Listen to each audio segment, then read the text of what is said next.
Lord of the Rings series breaking records. Handful of trailer reactions from Army of the Dead to Shang-Chi. And did Alfred Molina confirm the multiverse?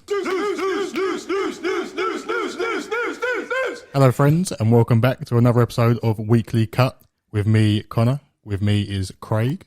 Hello. And Brad. With me is Brett. I've got nothing inspirational today. Oh. Anyone else? It was more of a one-off from me. I feel like I may have started a trend by accident, and we ain't that very inspirational people. No. I've got an inspirational quote. Go. Ooh. To put up with the rainbow, you have to deal with the rain. Dolly Parton. Well, okay. you made it better by quoting Dolly Parton, because then that wasn't Connor Thomas, but yeah. Fair enough. So this week's episode, we've got a whole host of news. As Brad said, trailers. We've got about 4 trailers to go through. Marvel news, general news, Falcon Winter Soldier episode we'll have a chat through. Quite a heated discussion I think is coming.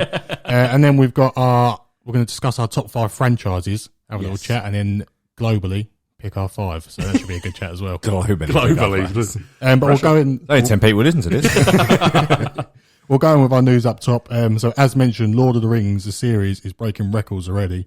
The first season has cost $465 million. It's huge. In comparison, you put a comparison up, didn't you? Yeah, I saw it online. Go on, say it. It's just crazy. Well, I was trying to type off because I can't remember what it was. I'll receive it. I'll receive it. So, for context, because to be fair, when it comes to series, I'm a bit better now. We started doing this and I look more at things, but I used to struggle. What is a big budget? Yeah, that's big. So huge. So, in comparison, for context for people, Game of Thrones, which is probably one of the biggest series out there in history, that was 100 mil per season on average. So this is ridiculous. That's mad. Yeah. I mean, what's it going? I mean, obviously a lot of Lenny Henry's paycheck. A lot of it's there, but what else? It's the Middle Earth world. I think they're going to really push because to be fair, Lord of the Rings, they were quite funny in the trilogy. Hobbit was a little bit better with it, but Lord of the Rings trilogy, and because Craig's a fan as well. Mm-hmm. 1 minute you'd have just the plains of New Zealand and they're running across plains. Next minute it's like the most incredible visually cities of Gondor and all that, and it was such a contrast of visual. Sometime I think they're going all in for just literally every shot is going to look incredible. Yeah, it's going to be big as well. Everyone's going to be watching it. Well, even me, I'll probably watch it as well. That'll pull fans in just from that budget, and it's Amazon Prime. They've got fans themselves past 200 million. Subscribers as well. Yeah. So they're up there. But again, like we've always said, where is this money coming from and how are Amazon making it back? Go back to last week's episode when Craig has an aneurysm. Some casting news. Yep. Mads Mikkelsen has been cast, Craig will be happy, in the new indie film. Indiana Jones. Very happy. What was the first thing you said to us when this happened? Well, I mean, he's definitely the villain, isn't he? He has to be the villain. Of course he is. I think it was the first comment we received as well. I like him as a villain. Funny enough, Casino Royale was on last night and ITV, and I watched a bit of that, and I like him in that as well. So I'm really trying to think, going through now, can I think of a film where he wasn't one other than Rogue One, maybe? But he was bad. Well, I mean, he built the Death Star. So pretty bad. I know he was under whatever, but yeah. So he is, as you say, Craig. In every film I've seen, he's just a villain. Yeah, and I'm all for it. Bring him in. I like him as an actor. I think he's really good. Like I just said, Casino Royale, I thought he was really good in. Bring him on. He eats people in Hannibal, so pretty villainous. Yeah, I think you need a big name as well. Yeah, it's dragging on a bit. With all due respect, yes, agreed. Yeah. I don't know why I looked at Craig and I said I was actually agreed. I thought you were going to go no. No, yeah, agreed. Some more casting news. Gabriel Luna is set to play Tommy in the Last of Us series.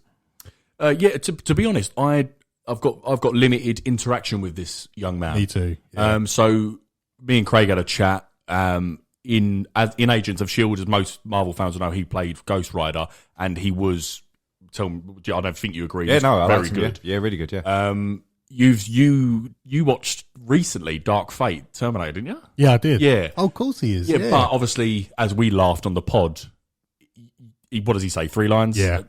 Yeah. And the rest is CGI. All he has to do is stand there. Not much range. No, so I don't have much interaction, but it's good. Another good name. Yeah. Now, interesting, because we don't know yet whether this is. I said it's following the games pretty well. Yeah, isn't it? But I guess they're going for the first one because his brother, spoiler alert, if you haven't played the second game, gets brutally killed. His brother Tommy, who is the brother of Joel in the second one, gets brutally killed right at the beginning. So, I played that bit. Yeah. So Sorry if I didn't ask me that. Actually made it. So hopefully he'll be around for a bit in the first series anyway. Yeah. It's Pedro as well, isn't it? So I could see them two being Yeah, brothers. I can. Yeah, no, it does work. It definitely does work. Quick bit up top. Raccoon City's wrap filming. Mm-hmm. Good news. Yeah, so that will release November 24th. Should be all on track. Should get it in time. That's one of these ones where I'll just forget about. I'll keep forgetting about it every week, but when it comes round, I will look forward to watching that. Yeah. For those who are just listening today, well, it's Resident Evil. Welcome to. Raccoon City. Sorry, Not just City about raccoons. Well, that would be quite good. I'd watch. I love a raccoon. I love a raccoon. Some film news as well. Chris McKay, who I don't know him from anything but Lego Movie. Is that all he's done? I can't think. That's all I can think of. He's to direct Renfield, which is Universal's latest monster movie, which focused on Dracula's infamous henchman. Good grief. I could be wrong here, but you just sparkled something I may have read. I think this is his first live action film. I've got a feeling he does animation or something. Yeah, well, I'm going to check that So after. Brad, did you say this is another one of their Dark Universe The attempts? Deadline report said it. Bradley didn't say it. Deadline said the MonsterVerse continues was part of their report, and this is the next line in Universal's story. Whether they're doing, as we've said, sack off the MonsterVerse because it didn't work. And 3 times it didn't work. Yeah. So we all enjoyed, which was our first, it's always close to our heart, was our first episode, Invisible Woman. Yes. Yeah. Invisible Man. That's what I meant. So good film. But She was an Invisible Woman at the end, but yes. Spoiler. Yeah. So low budget, based off a famous character. And all, do you know what I mean? I feel like they might. But this one isn't a famous character. Isn't it just the henchman? I mean, I've seen him in interpretations of Dracula things before. Oh, okay. So he is in terms of the Dracula story, but as a monster, no. Yeah. A bit like he's, like Igor, he's right hand man. It's just like that. So it is strange, but I'd rather at the minute them do stuff like this than try, as you've said, another fourth attempt at this big dark universe, which is just not nailing. Just keep it at Horror Nights. That's all I know it from. Is Horror Nights. Just leave it there. Don't worry about it. I agree. The whole idea of that dark universe was bollocks from the start of it, though. It was the first one was Dracula Untold, which was okay. I actually did enjoy it a little bit. It was a good movie. Not great. It was a good movie. Yeah, and it was set up to continue, which never happened. It was the famous old "The Game Is On." The game is afoot. Tywin Lannister. Oh yes, Charles Dance. The game is afoot, or whatever he says. And then you had the next one, the Mummy, Tom Cruise. I don't think that did that well. People didn't really like that. I've only seen about half of it. I mean, again, it was a bit similar to. It was not well received, but Benicio del Toro done the Wolfman. Yes, that didn't really now at all, did it? And that had good stars in it as well. We had the whole idea was like because they had that big group photo where they had Angelina Jolie, they had Johnny Depp, who didn't be bother now. Russell Crowe, who was in Mummy. Dr. Jekyll Hyde in that, and you had Helen Bonham Carter. Obviously, she was going to get involved in something like this. Javier Bardem, and they had big stars. But you're not getting a better group than that. You're not. But then you had the whole idea of them doing their separate little monster movies under this dark universe thing, and then the idea was, I guess, them all to come together and fight a bigger monster. It never got that far, obviously. Who can beat them? Well, I don't know. I don't know. A lot of them are immortal. Yeah. Anyway, sorry. Go on. Yeah, but that's all news from me. Back to you in the studio. Cool. I feel like me and Craig were holding in some anger then towards Universal. Well, it's just, come on. Is that you all the news? Mm-hmm. Oh, fair enough. Right, let me spout this off. I'll use that phrase. So, from the top, this is for people, I don't think we've ever watched it, but it's very modern and in at the minute. Bridgerton. Currently filming season 2 as we speak, and it recently got renewed at Netflix for seasons 3 and 4, which people have gone crazy about. There was a report, I didn't read it and I should have, because one of the only things I'm interested in about this is why that young, good-looking lad, Paige... Reggie John Porter, something like that. And there's a reason behind that, something, I don't know what happened or what, but there's a reason why he didn't return, because the director come out and said. But yeah, a bit of a weird one, but obviously it's very popular, so... Yeah. Not surprising. Let's see if he gets a draw without him in it. Yeah. Especially with women. Got some sort of DC Aquaman news. First of all, I'm going to attempt this. It is a tough one. Bear with me. Pilu Asbayek joins Jason Momoa in Aquaman 2. bit like what Craig just said, most likely going to be the villain. Yeah. Based from, if anyone don't know him, he was the very horrible uncle from the Ironborn clan who come in seasons, I think it was like 5, 6, and 7, whatever it was. But yeah, Game of Thrones. In Game of Thrones. Sorry, he was absolutely horrendous. He was a horrible man. But yeah, so he's in the cast, and today Patrick Wilson, he's not doing The Conjuring. He is. He's shared a training video. So if people are wondering, is he going to be back for Aquaman 2 as the Ocean Master? Obviously, he was the villain in number 1. Yes, he's back. Another Netflix series, Afterlife, with Sir Ricky Gervais. Yeah. I'm excited about it. I've used both watched it. Yeah, really enjoy it. Yeah, it's a very, very good film. People would sort of went a bit crazy when this happened the other day, so he just released a script, something along the lines of, I better get learning my lines then, and set a filming date for today. So, and as you said, Connie, confirmed started today. He took a picture with a clipperboard, just confirming it. lovely. So, And this is the first time he's ever done a third series of anything. yes. Oh God, no, true. Yeah. Yeah, it is. Never. He's always had like extras, Office, whatever. He would never do more than 2 series. Yeah. It's the first time he's ever done it. But And- the demand must be there. Yeah, and All the young money Lamia is from Netflix. Anderson Cooper from TikTok's in it as well, which I didn't know. Fair Bring play. it on. Right. So, and then I think just 2 more bits from me.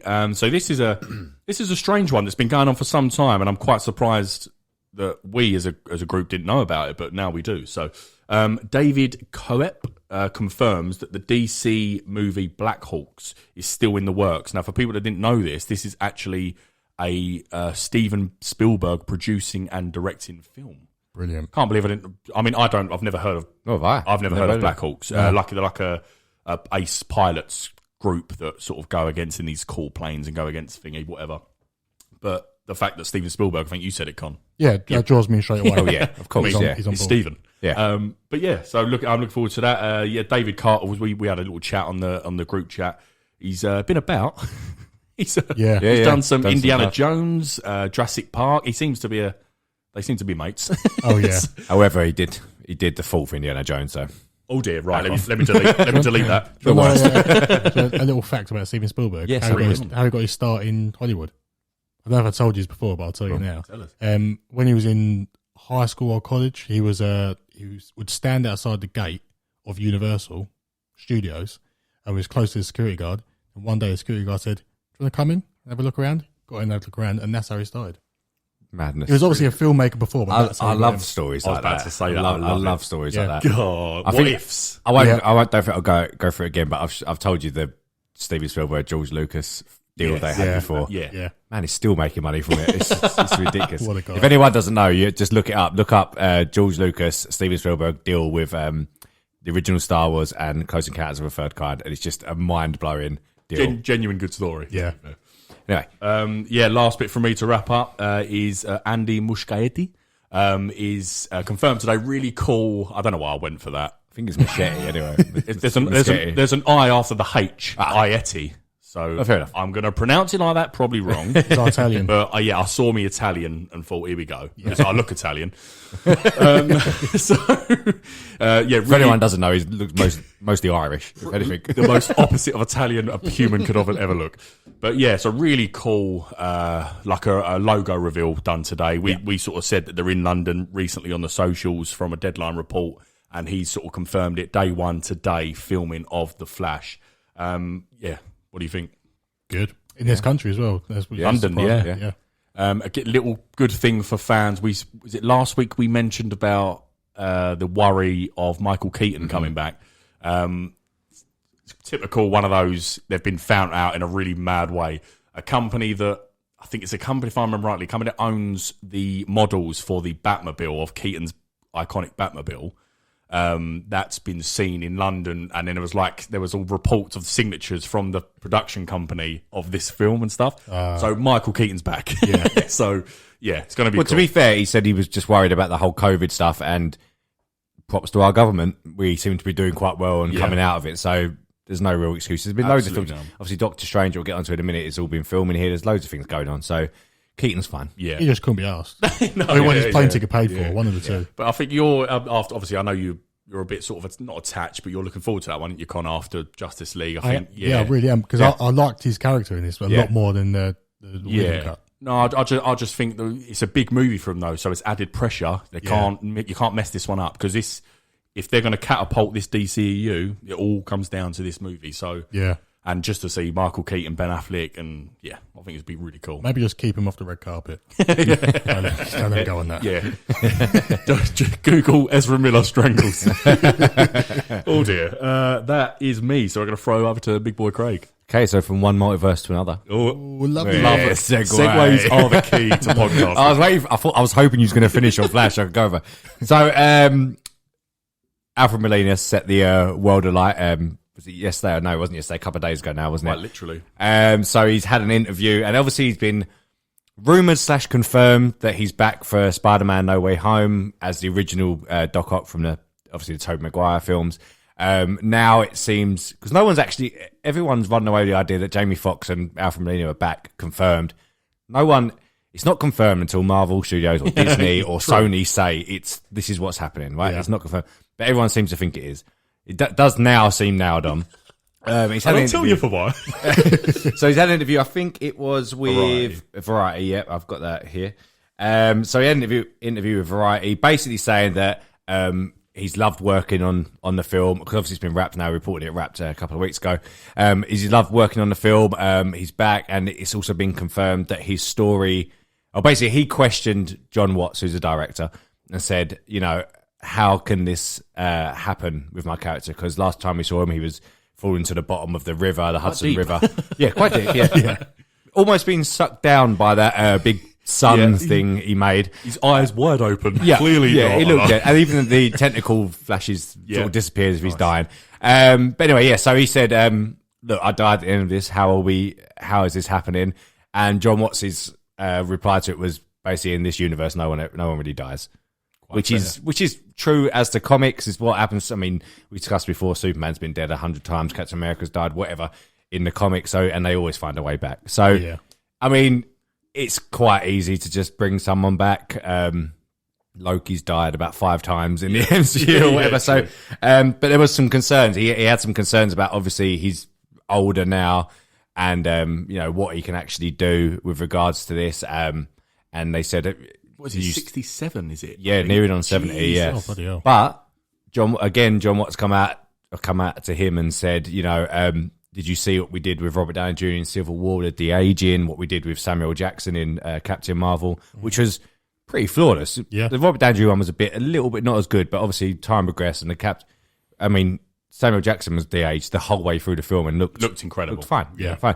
So it's easy to do, and then the question come up again about how... he's nearing on 70. He doesn't know if he can do all this action scenes and that. And then he said he was told, and he just sort of realised from when he was back on Spider-Man 2, he really doesn't have to do anything. The tentacles are all going to do the work. So he can just stand there, really. And, I mean, let's face it, in Spider-Man 2, he wasn't him on the side of a building fighting Spider-Man. No. So, I can't remember an actual time. Sorry, I can't remember an actual time in Spider-Man 2 where he used his body. I'm trying to think now. Yeah. I can't, as you've just said, I can't actually think of a time unless he was doing something, I don't know if he's out, but he just wouldn't use it. It was always crazy. I think the only bit I can think of is, when he first breaks out of the hospital and he's standing in the middle of the road and a car drives at him, but then he's sort of standing there. All he does is, he with his exactly, arms, he literally does nothing. He just goes, and then obviously it's all, as Craig said. But that's really what the character is. So exactly. I don't think it'll be difficult for him. He doesn't seem to. But the exact quote from him was when we were shooting it, we were all under orders not to talk about it because it was supposed to be some great big secret. I mean, he should probably still be under the orders now. He still is. And then he said, but it's all over the internet, and I actually described myself as the worst kept secret in Hollywood. And now he's done an interview about it. I think he's dropped the ball here. Oh, I agree. I agree. Yeah, they're backtracking. I think he probably doesn't know when the film releases. And probably thinks it's out already and has gone, I loved it. I loved filming it. Well, the big issue is the fact that his word, which Craig said, is the fact that he's mentioned the part in that interview about his story picking up from where it left off in the river. Yeah. So he's confirming by saying that it's the same from the character. Raimi universe. Obviously, everyone was saying, as Craig said, when this Jamie Foxx first come out, it could just be the same character. But they're using the same, actor for the same character, but it's not. It's like a soft reboot sort of thing. Yeah. So you never knew, but now he's literally confirmed, and you're not getting Doc Ock without Tobey Maguire. Exactly. Yeah. So this is the thing. There's been a lot of tweets now saying, look, Doc Ock seems confirmed. Jamie Foxx is pretty much confirmed. You're not going to have the villains from Tobey Maguire and Andrew Garfield's Ford without them. No. Yeah. And I think this is another case of like he just said actually about his character, but the worst kept secret that this was happening. I don't even remember how it began. I don't even remember how this Tobey Maguire, Andrew Garfield thing began. It was just long time ago now. Yeah, it was just sort of like, this is happening. We're all convinced this is happening. Yeah. Didn't Jamie Foxx spark it all? I'm sure it was sparked by Jamie Foxx. It may well, yeah, it may well be. Yeah. And then that was spotted in car park when he's actually Tobey Maguire going to his dry cleaner. Well, there's loads of little things now that make sense. The best one is the Atlanta, because it was in Atlanta when it filmed. Is the Atlanta food delivery guy, and that tweeted on like a few months ago. Tweeted like, "Holy shit! I just dropped food to that Andrew Garfield guy." Yeah, and someone looked at the bloke's Twitter. And he's Atlanta food driver. So little things like that. It's like it's all it all can't be wrong. It's happening, and that's the biggest Easter like. If he's come out now and he's just basically said this is what's happening. So it's happening. So and there's a reason why they built, as we discussed a couple of times on the pod, they built that 3 football pitch long set to hide everything. All for nothing. Well, it is now. Yeah. But as we said before, I mean, there's been rumours of Willem Dafoe coming back as Green Goblin. No rumours of James Franco. I don't think has actually come about. Jamie Foxx, you had Dan DeHaan, but he's come out and said he's come out and said no, but who knows? We've had the Emma Watson. She's Harry Potter. Emma Stone, and I can't think of her name. Kirsten Dunst, yeah. You've had them come out saying that they're in final deals and stuff like that. So it all makes sense. We got it, Con. We got it. Yes. You did help me out there. I couldn't think of a name to save my life. But yeah, it all seems like it's coming to a head. And, we've just had the Shang-Chi. I'll get him off the I'm sorry. Someone take over. No, we've just had the Shang-Chi trailer today. That comes out in September. So that's a 5-month gap. Spider-Man comes out in December, so look to have that around about June, July sort of time for that trailer. So not long to go. But yeah, please just he's going to get someone's going to have a go. Big trouble. He don't care. He's 67. Well, yeah, he's had his paycheck. He's had his paycheck. He's not bothered. The other thing, Spider-Man 3 news, and one of the posts that actually got the most likes, I think, in the last maybe month or two, is Jon Favreau. Happy Hogan will be back. Yeah. Not huge news. It'd be more unexpected if he wasn't, to be fair. Yeah, no, I agree. I was a little bit worried because obviously he's a busy guy. So, and I thought and everyone's getting a little bit sick, and they have the old mentoring of Spider-Man. Yes. Like, it's time to grow up a little bit. Yeah. So, but yeah, it would be strange to not have Happy in the Marvel universe still, especially if it's, as Craig said, Spider-Man. So, yeah, well happy with that. Yeah, and he's going to be Tom Holland's stepdad, isn't he? I imagine so, yeah. I assume they've still been going well with, he's hit gold there, isn't he? Oh, yeah. He's done well. Yeah. Mate. All right, so moving on from Spider-Man, the freshest rumour, is Wolverine anthology series in the works at Disney+. Favourite news of the week, this?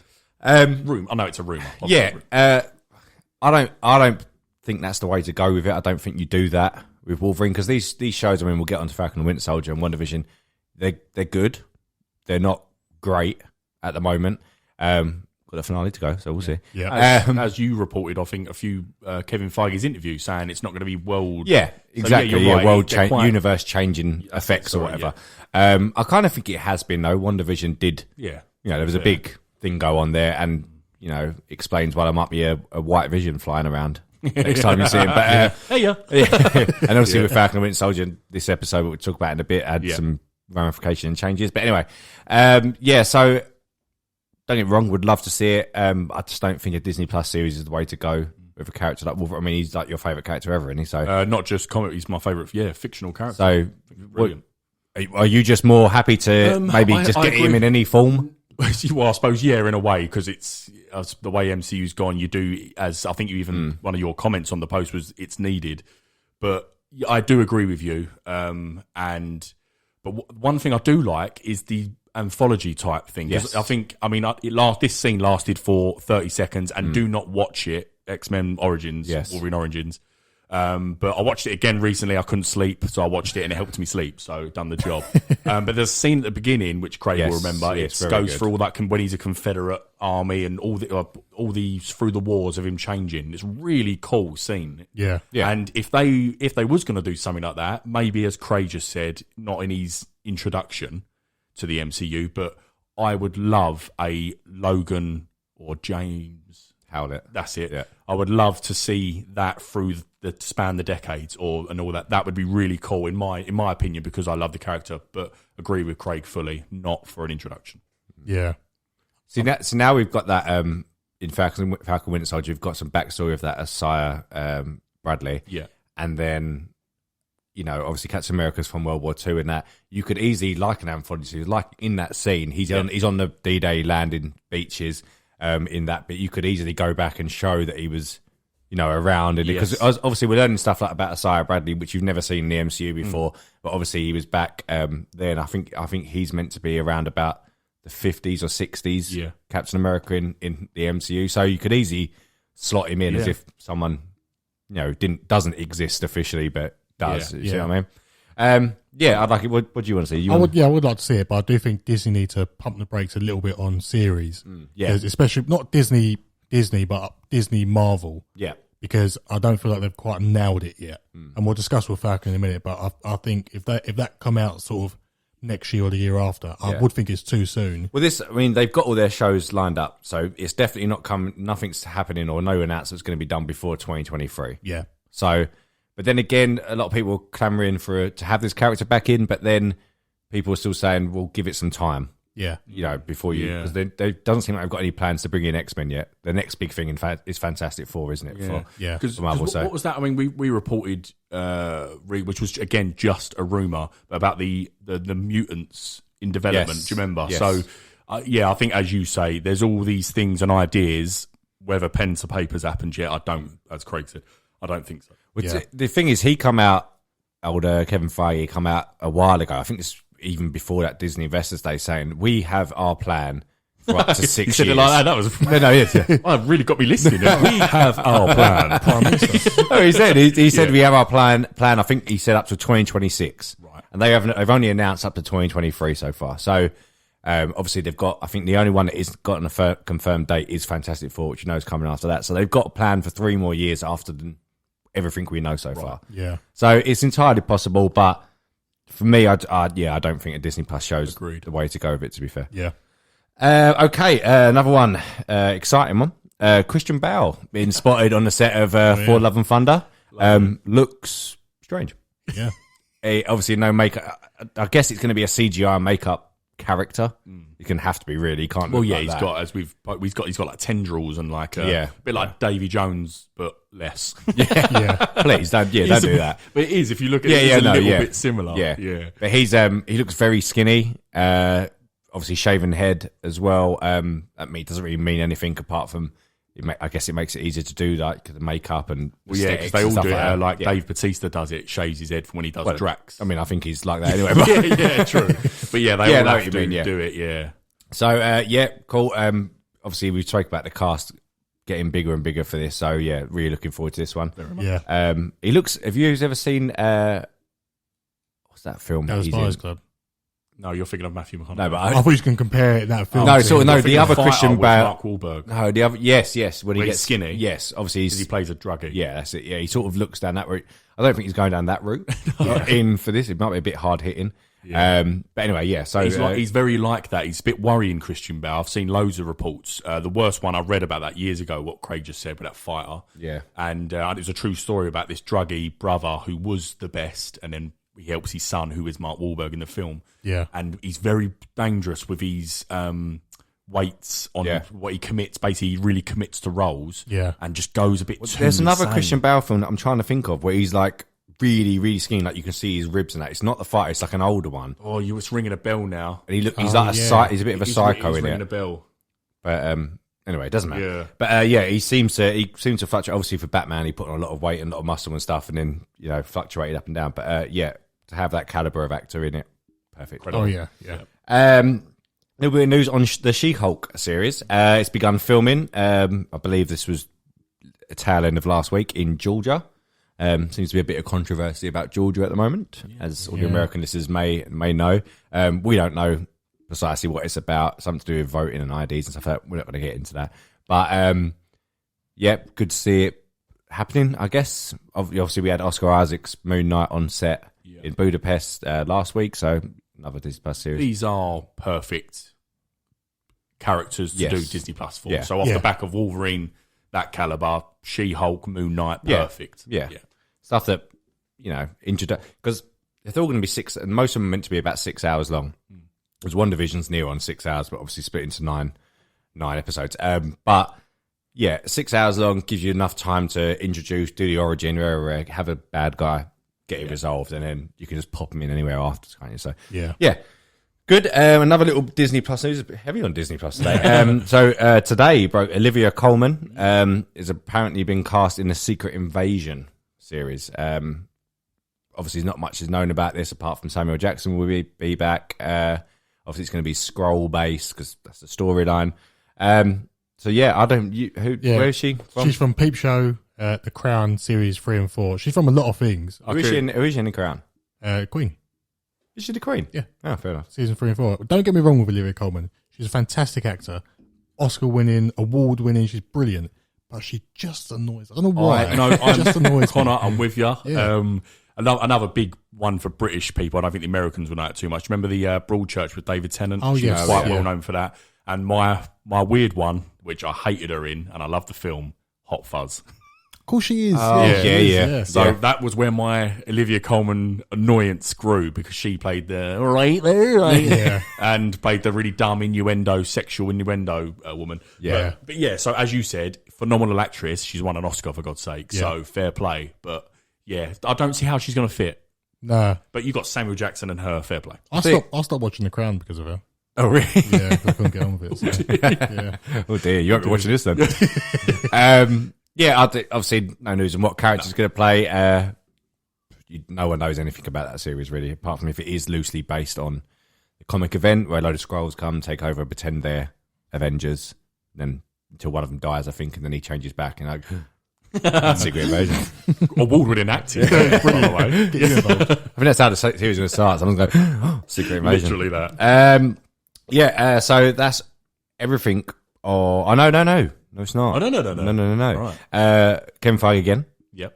Announced that wearing a new hat, Doctor Strange hat. Oh, yeah. Announced that Doctor Strange 2 has wrapped filming or is wrapping filming this week. No, it was last week, wasn't it? So wrap film by the end of this week. So it should be done by now. Again, that's wrapped really early. That's not out till like May 22. But that, a lot of people have speculated that obviously this is going to be weird and wonderful and a lot of effects. So it's going to take a long time to do. So really pleased with that. That's one of our most anticipated Marvel films. Yeah. That's it for that. Do you want to go straight, as we're still on Marvel, do you want to go with Shang-Chi first for a trailer? Yes, good we've point. got trailers. We have trailers. So today is Simu Lin, who's playing Shang-Chi's birthday. It's his birthday today, I think he's still trending. He was trending, eh? He was, yeah. His name was trending. Not the film though. There's not much. The hashtag with the film isn't going that well. No, yeah. I mean, last time I checked Marvel Studios on Twitter, they were 2.9 million views, and that was about 2 hours after it came out. So the love for a Marvel film is still there. But so it's his birthday today. There was a rumor yesterday that we posted this morning that it was going to be a trailer and the first look poster was going to be released. We got Simu Lin for his birthday saying, for my birthday, I should be getting presents, but here's one for you, basically. And it was the first look of him in costume, apart from the toys that have been leaked, but of him in costume with a poster, looked great. Sweet jacket. Yeah, looked good. Exactly what I was sort of expecting to see. Looked really good. And then he put on the post, trailer dropping in the next few weeks. Nothing. Everyone ran with it. I went back and edited the post to say, apparently he's not coming for another few weeks. Lo and behold, an hour later, Marvel Studios goes, here you go, happy birthday. Here's the first look trailer. So we have a full 2 and a bit minute trailer. Yeah. Con, let's go to you. What's your initial thoughts on it? My initial thoughts on this, I'm really excited for this. Hand on the table, I'll tell ready you to what. tell us. Talk to us. This teaser was very, very cool. And that's the word I say. It's really cool. It feels like a Marvel film, but it's a different road. Yes, yeah. That's what I like about it. It's not what we've seen before. It's completely different. Yeah. Very excited. It's a completely new direction. Yeah, It seems, obviously, there's a few little powers and stuff that happens in it with regards to Mandarin, who finally we're actually getting after the Trevor Slattery travesty back in Iron Man 3. But yeah, it seems a much more grounded sort of film. The fighting looks great. What did you think of it, Brad? Echoing, taken away as a Marvel fan and what we've all said before, really cool. The image of the sort of, we'll call it a throne, we'll call it, with the 10 rings behind and seeing Mandarin and stuff like that. And the story looks good, being sort of letting him loose and stuff like that. And then he's got to come back. The montage training of him as a kid. Yeah. Really, really, and to reiterate what you just said, cool. So taking away my Marvel aspect of wanting to see the Mandarin and stuff like this 10 Rings organization, just as a movie, it just looked colourful. I don't want to say the story looks bad because it doesn't. The story's good, but what I'm saying is the best thing about that, I just really felt all the imagery and like even he fights what's clearly going to be the antagonist in it with the face paint. That little shot of them on the like building looking out onto the city, Like a neon signs and that. It's incredibly visually. It was very, and forgive me, this is not because it's an Asian film. It was very Crouching Tiger, Hidden Dragon. There's a bit where they're fighting in the bamboo Grass, bits. yeah. And it I did think Crouching Tiger, Hidden looks Dragon. very good, and I think there is a Crouching Tiger in it at one point, or a lion or something at one point. That's fair enough because that is an iconic It looked like culture film. Yeah, so it looked I like agree. a sort of homage to that. We even said it about Mulan. I had a Crouching Tiger, Hidden feel about that because it's such a cultural, brilliant film. So I agree, but completely agree. The fighting was on point in this, and it has to be if it's going to be a martial art. This is the first martial arts based film for Marvel anyway. Obviously, the rest of them, like Winter Soldier and whatever, they had some very cool fight choreography, but this is the first of its kind in this universe. Yeah, I love martial arts when it's done well as well. Well, the best example for that, I know you just said films, but on TV you had Charlie Cox's Daredevil, martial arts, Iron Fist, Danny Rand, Poor, awful, Yep. like so it's really hard to do, and apparently that actor trained for a long time doing that, and it didn't work. Finn Jones. I think he's an actual martial artist. Yeah. I think he's an actual martial artist. Maybe it weren't him. Maybe it was the actual choreographer or whatever. Yeah. But when you go for something like Daredevil, I know that's much more blunt force than actual karate and actual martial arts. But yeah, this bit, there's a bit where they seem to be on like a bus or something, and he it's quite a few people and jumps up, split kicks, two of them, and it doesn't look fake, if you see what I mean. It looks like a lot of it's being done how it's being done. So yeah, really impressed with it. Mandarin seems to be a funny little change to him because in the comics, it's called The Legend of the 10 Rings.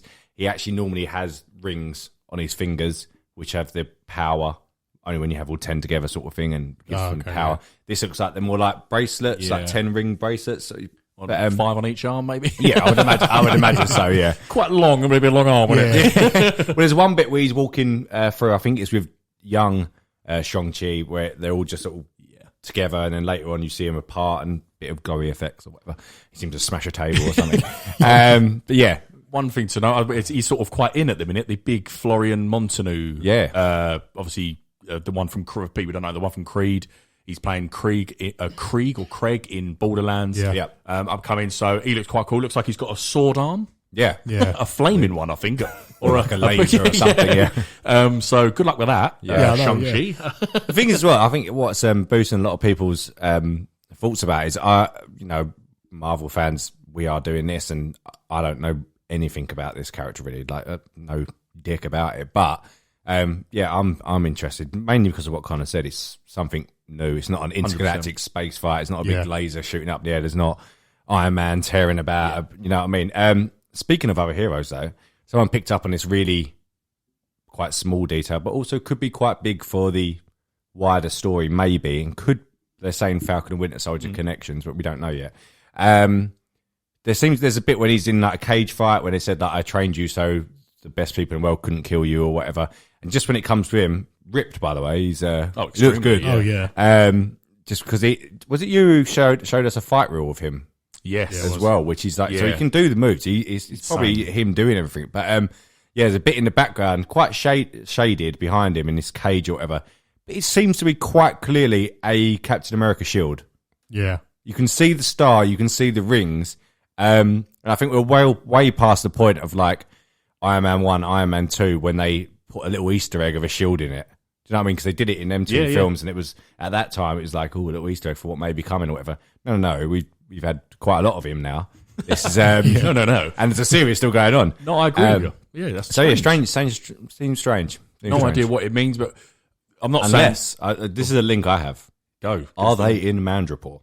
Oh, not a bad shout. Yeah. Not a bad shout. Is this John Walker, as we'll get onto at the end, maybe got a bit rogue? The colours and the feel did feel like, in fairness. Yeah. And I had a chat on the socials with a couple of our followers about this, and they were saying that, like, how is the Falcon and the Winter Soldier story going to continue in the MCU? And I basically just said, in like our opinion, which I think we'll all agree on, I don't see how they're going to entwine in the next phases of Marvel purely because it's cosmic and multiverse. Can't really have Bucky running about with Doctor. I don't think it's going to fit this time.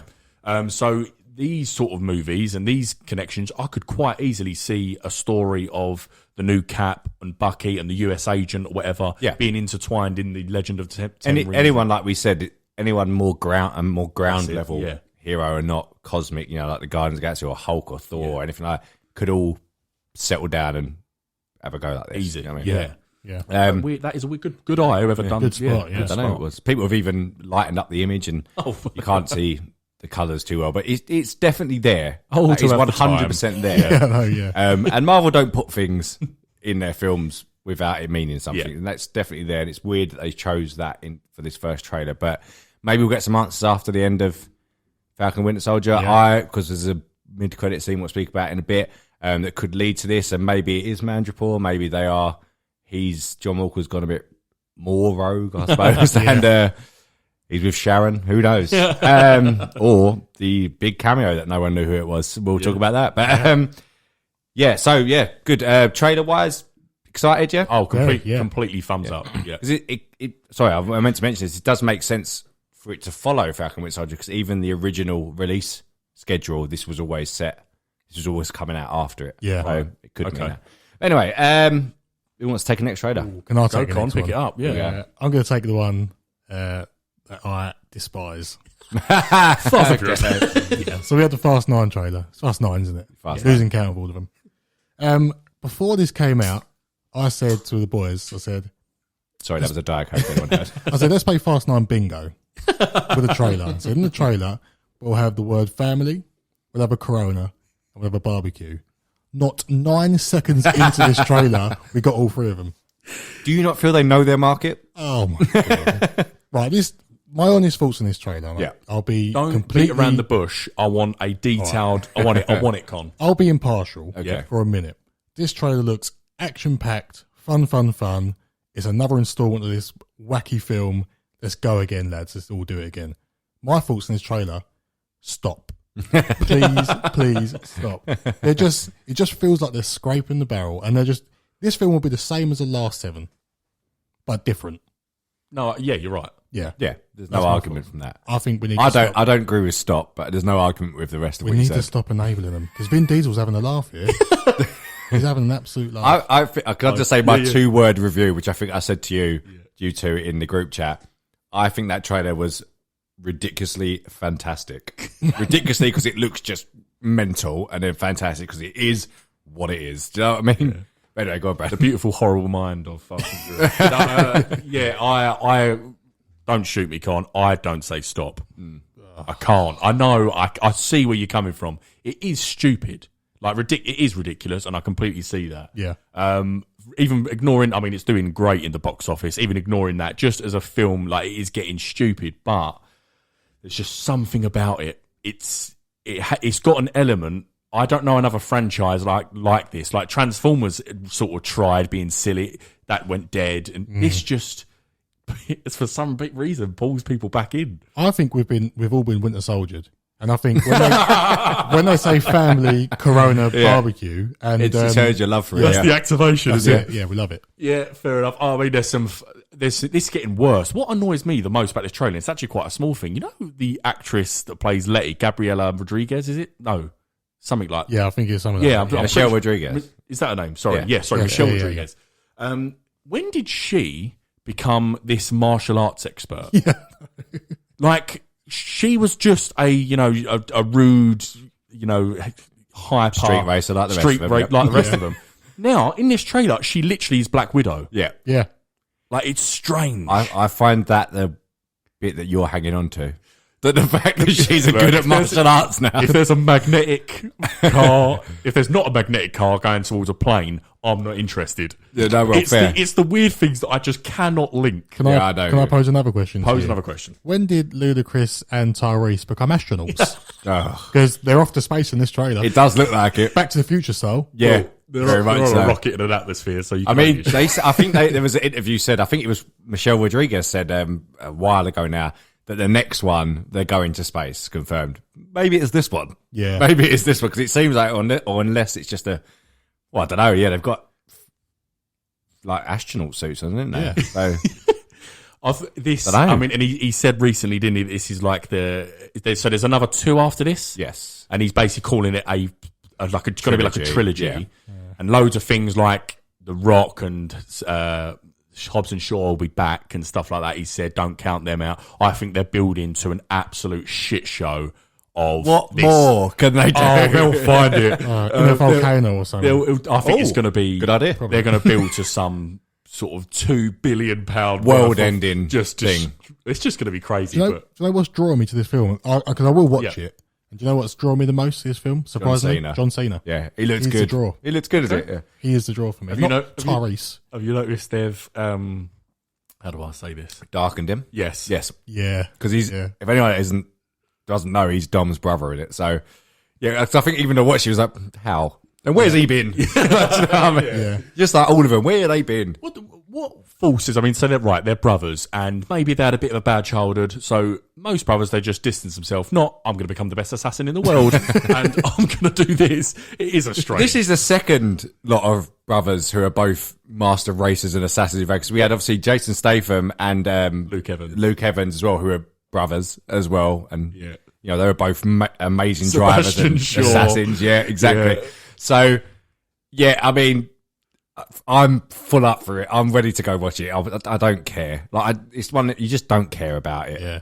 But it was funny in this one that even, you know, like Tyrese's character, I can never remember, Reigns? Is it Roman? No, it's not Roman Reigns. It's a wrestler, isn't it? Roman it is Roman, isn't it? No, it is. I think you're right. I'm sure it's Roman. That's really annoying me. It's definitely Roman in it. Yeah. But probably not Reigns. Yeah. Maybe it is. Who knows? Doesn't matter. Because in 2003, he goes, Rome. Yeah. It is. Yeah, no, I don't know. You're right. Yeah, thank you. Also, it doesn't matter. Yeah. Can we just quickly just add a Tokyo Drift crew back? Yes. Did we know that Hans was back? Yes. Before the trailer? Yeah. Well, in the last film, you know? Yeah, no, not in... No, it was a sort of surprise, but it came out before this trailer. Yeah, we've known for quite a while. I've known it Hans back. I mean, he looked pretty fucking dead in the films. I can't actually remember what happened to him. Jason Statham walked up and shot, but I must have shot the floor. Oh, yeah, because that's where it makes Tokyo Drift actually further along the timeline than it actually was, wasn't it? So that's when, when in Fast 7, when he explodes the house, you see the house being rebuilt in the trailer. They must have loads of money now, surely. But yeah, so that in that Fast 7 where they explode the house, that's right after he kills Han. He comes straight from Tokyo, calls up, says, you got a present on your front porch. Oh, that's it, yeah. And then Paul Walker's like, God rest in peace, Paul Walker's like with his kid at the van and like has to save the kid from the explosion. Yeah. Oh, yeah. So, but yeah, we've known for a while he's back. Yeah. I've been watching videos of Paul. He's not dead in the film. But also that video was not a home video. It was filmed for the audience. Do you know what I mean? It was like, there wasn't, what's his name? What's Dom's sister called? I can't remember her name now. It was Paul Walker's bird. She wasn't there on the beach filming him. This was a shot for the camera of the film. Professionally done. How's he got this footage? I'd like to know. But no, the point I was going to say, Tyrese Roman or whatever his name is, he even says in this trailer at one point, he's like, we took on trains, we take on tanks, and I'm not even going to mention a submarine. So these are films that just know that it's utter nonsense. Yeah. Like they're not trying to kid us. Do you know what I mean? They're not trying to think like, oh, these are really good films. They know this is nonsense. You know we're getting a series after, yeah. Amazon or Netflix. Probably, yeah. One of them will pick it Bow up. wow. There's actually The story so far. there's actually an animated series at the moment on Netflix. God. That's like it's Dom's. It's actually canon to the films, and it's Dom's little cousin is also a street racer or something. It's something like it's an animated parenting all round in that Yeah, Toretto really family. bad, yeah. Is one not like a lawyer or a doctor or something? Yeah, just I don't want to do this. do something well in life, you know? Well, actually, he's got a bit of money to be Yeah, fair. right. yeah, they're doing all right. Fair though. But yeah, so you bring it on June 25th, is it? It comes out. Yeah.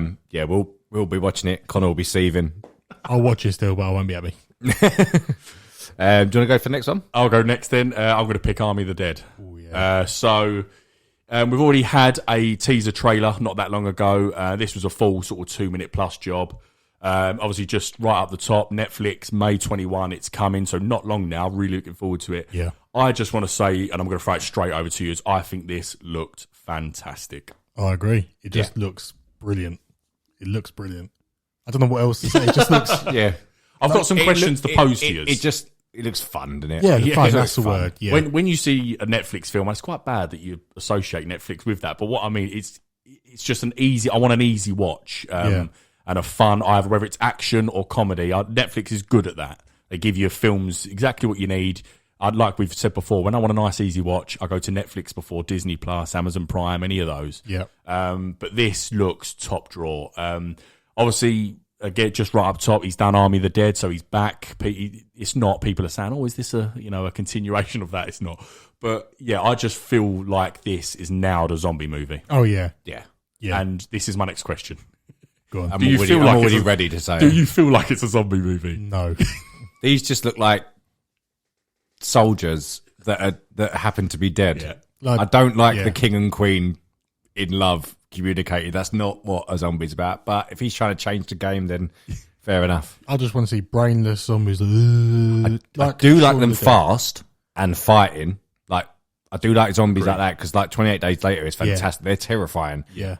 unopposed to the Walking Dead version where they're now just a inconvenience Yeah. where you can just push them Well, out I of the think way. the later seasons of Walking Dead, it's all about humans and their danger. Like, it's just, you don't see, I think, a dead person for about 2 seasons. But yeah, you're right. I prefer, especially for a high tempo film like this, you need them 28 Days Later, World War Z, the crazy running zombies. Yeah. But yeah, that is a strange twist on it. We've got to wait for the film.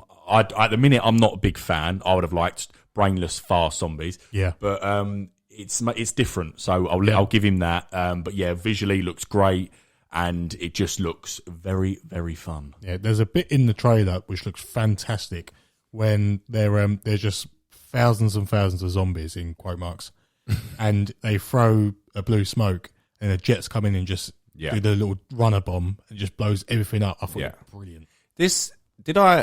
I've watched the trailer about 3 times now. Did I miss something? What is the reason why they're going in there? So get money from a safe. It's a heist movie. It's a heist film. Is that it? Yeah, it's 50. I think it's 50 million in a safe, and they have to get to the safe and get the 50 mil. So what the film looks to me, and I don't profess to know too much about it, but what it looks to me and what I've read is that these are a group of, looks like ex-military on like a salvage yard. Classic ragtag group. Yes, and they're like, oh, we've gave so much, gave so much to the military and stuff like that, and now they're thinking their lives, are they happy just surviving, clearly? And they've all trained, they've got the gear, let's do a heist, and as people have said, like, what's the point in money in this world? But it is just contained to Vegas, it's like confirmed. So it's literally quarantining the whole of Vegas, but obviously what's in Vegas? A lot of money. So they're going there, heist movie with a zombie. Well, they're all going there. Except for Chris D'Elia. Unlucky. Unlucky, Chris. I did like the Elvis impersonator zombie. I thought that was So quite cool. cool. Yeah. That's quite cool. That is really cool.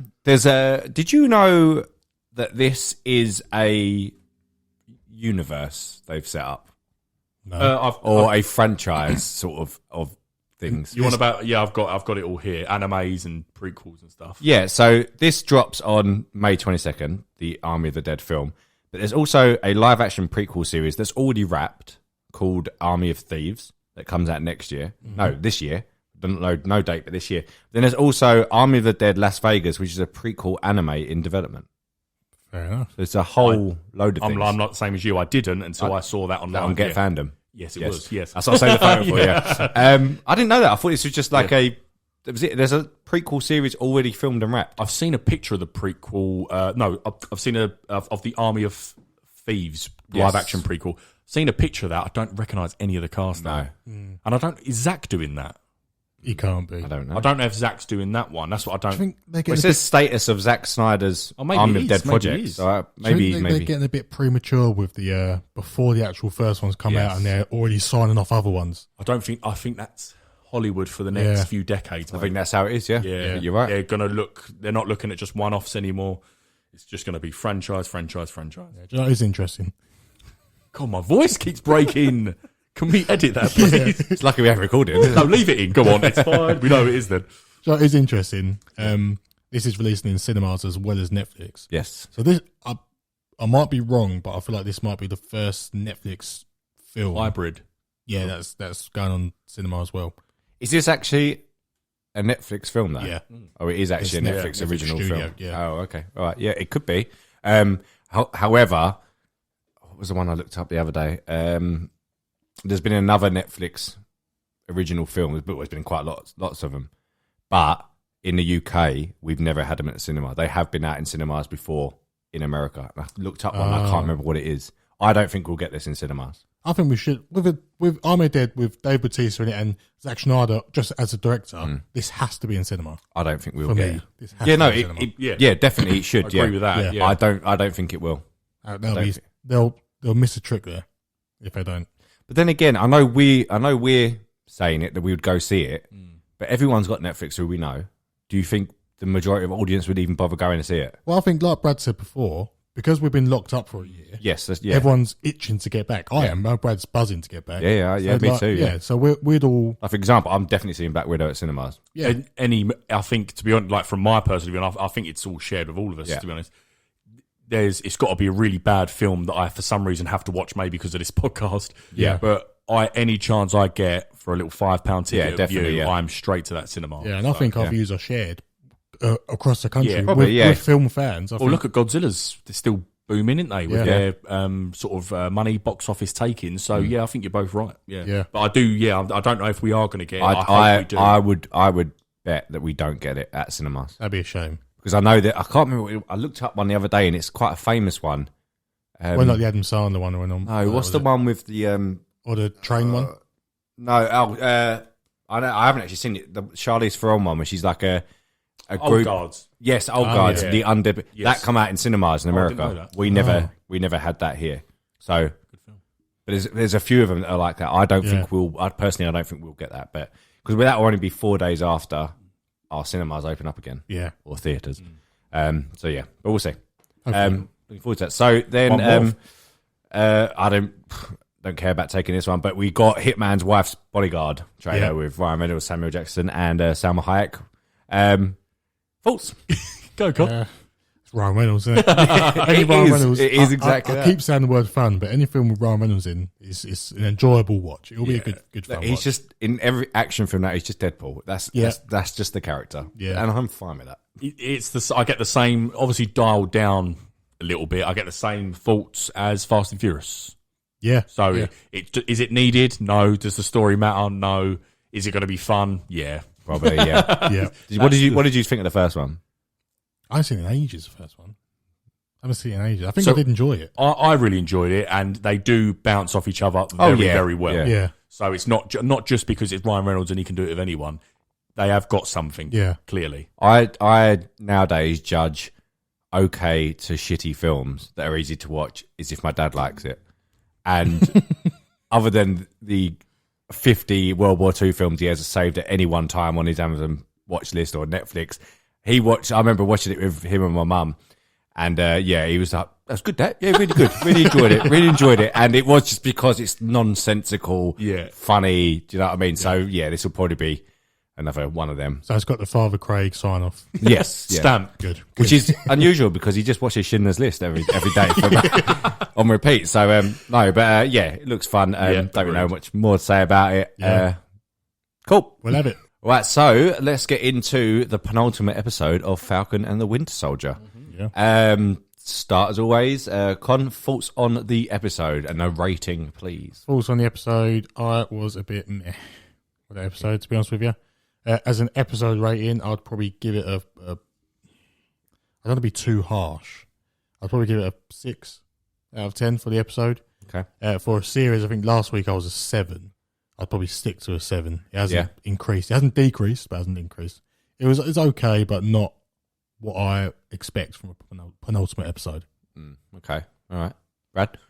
Yeah, slightly similar. So rating on the episode, I would probably give it a... What did you give it, 6? 6, yeah. I think I'm probably with you on that. I think I'd give it a 6. I've given points because there's some outstanding bit of acting in this episode from a few people. So I give it that. The sort of Marvel fan in me is burning out for some more action, and we'll get onto that obviously in a bit. But I was, for a penultimate episode, I remember us recording the WandaVision, and I remember me and you in particular was very underwhelmed by the penultimate episode again. Yeah. And it looks like Marvel / Disney Plus have followed suit, in my opinion, in this. And I was, for a penultimate episode, I was underwhelmed. I would categorise it as that. I think I'll give this a 7, but then stick with the 7 rating for the whole series so far. Fair, yeah. For me, obviously the starting bit, which we'll talk about in spoilers in a minute, was outstanding for me. I really like that. But then, I mean, Brad pointed out the other day, from that point until, well, for the rest of the episode, really, there isn't really anything action-wise that happens. Story-wise, quite a bit, and it does drive forward. But the reason why I probably liked it a bit better than you two is that I think for a penultimate episode of most series, mostly is quite story driven, because it's there for the ending. Do you know what I mean? Even if you look back at Breaking Bad, and don't get me wrong, Breaking Bad's a fantastic series, like one of the best ever made. The one before, do you remember the penultimate episode before that? I'm trying to think back. So the penultimate episode is very much it moves forward in time, doesn't it, to where Walter White's a bit older and that, and then he's going to the cafe and having breakfast, and then he's going back to the house and a bit, and not really much is happening. And obviously the last episode, it all boots off.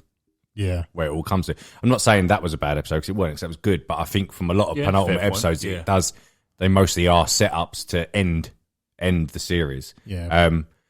Obviously there's bits in this I presume you don't like about the boat and stuff, as you mentioned before. Yes. But I thought it was good. I could have done a bit more fighting and action part of it, but yes, I'll say 7 and 7 for the series so far. So we're pretty much there and about, really. Yeah. So let's just get into it quick then. So spoilers from here on out. I mean, I imagine anyone listening's probably seen it already. Most of the world seems to have. So you get it starts off pretty much straight after the shocking end of the last one, with John Walker absolutely destroying that guy. And then we get the confrontation between Sam, Bucky, and what did you think of that? I assume you're probably going to say the same here, but I thought it was fantastic. I felt like it only lasted for 4 minutes, but it felt quite long in terms of how in depth and what's the word I'm looking for? Like the scale of it. It felt really like where you just stop, like not breathing, but I was a little bit like, what is going on? It was very, very intense. It was an intense moment from all different angles. I felt for him a little bit in that moment. I felt because obviously he's just lost his best friend, Lamar. And for them, I could see Bucky's anger ready. Finally, he's been wanting to do it all episode, let's face it. All season, sorry. And then Anthony Mackie, Sam Wilson being the usual, don't want to do it, just give me the shield, don't make me do this sort of thing. And then it all goes to blows. It's brilliant. I really enjoyed that scene. Good. Yeah, I agree. There were some times in that fight where John Walker was going to kill either one of them. Like there's a bit where, obviously you knew it was going to happen, but he's standing over Sam again with the shield, and he's ripped his wings off as well. So there's no getting away from it. And then he was going to kill him. He's definitely going to kill him. Without question. Bucky as well. Same sort of thing happened with him. One of our other friends brought up a good point that Bucky sort of gets his arse handed to him, which you wouldn't have really thought.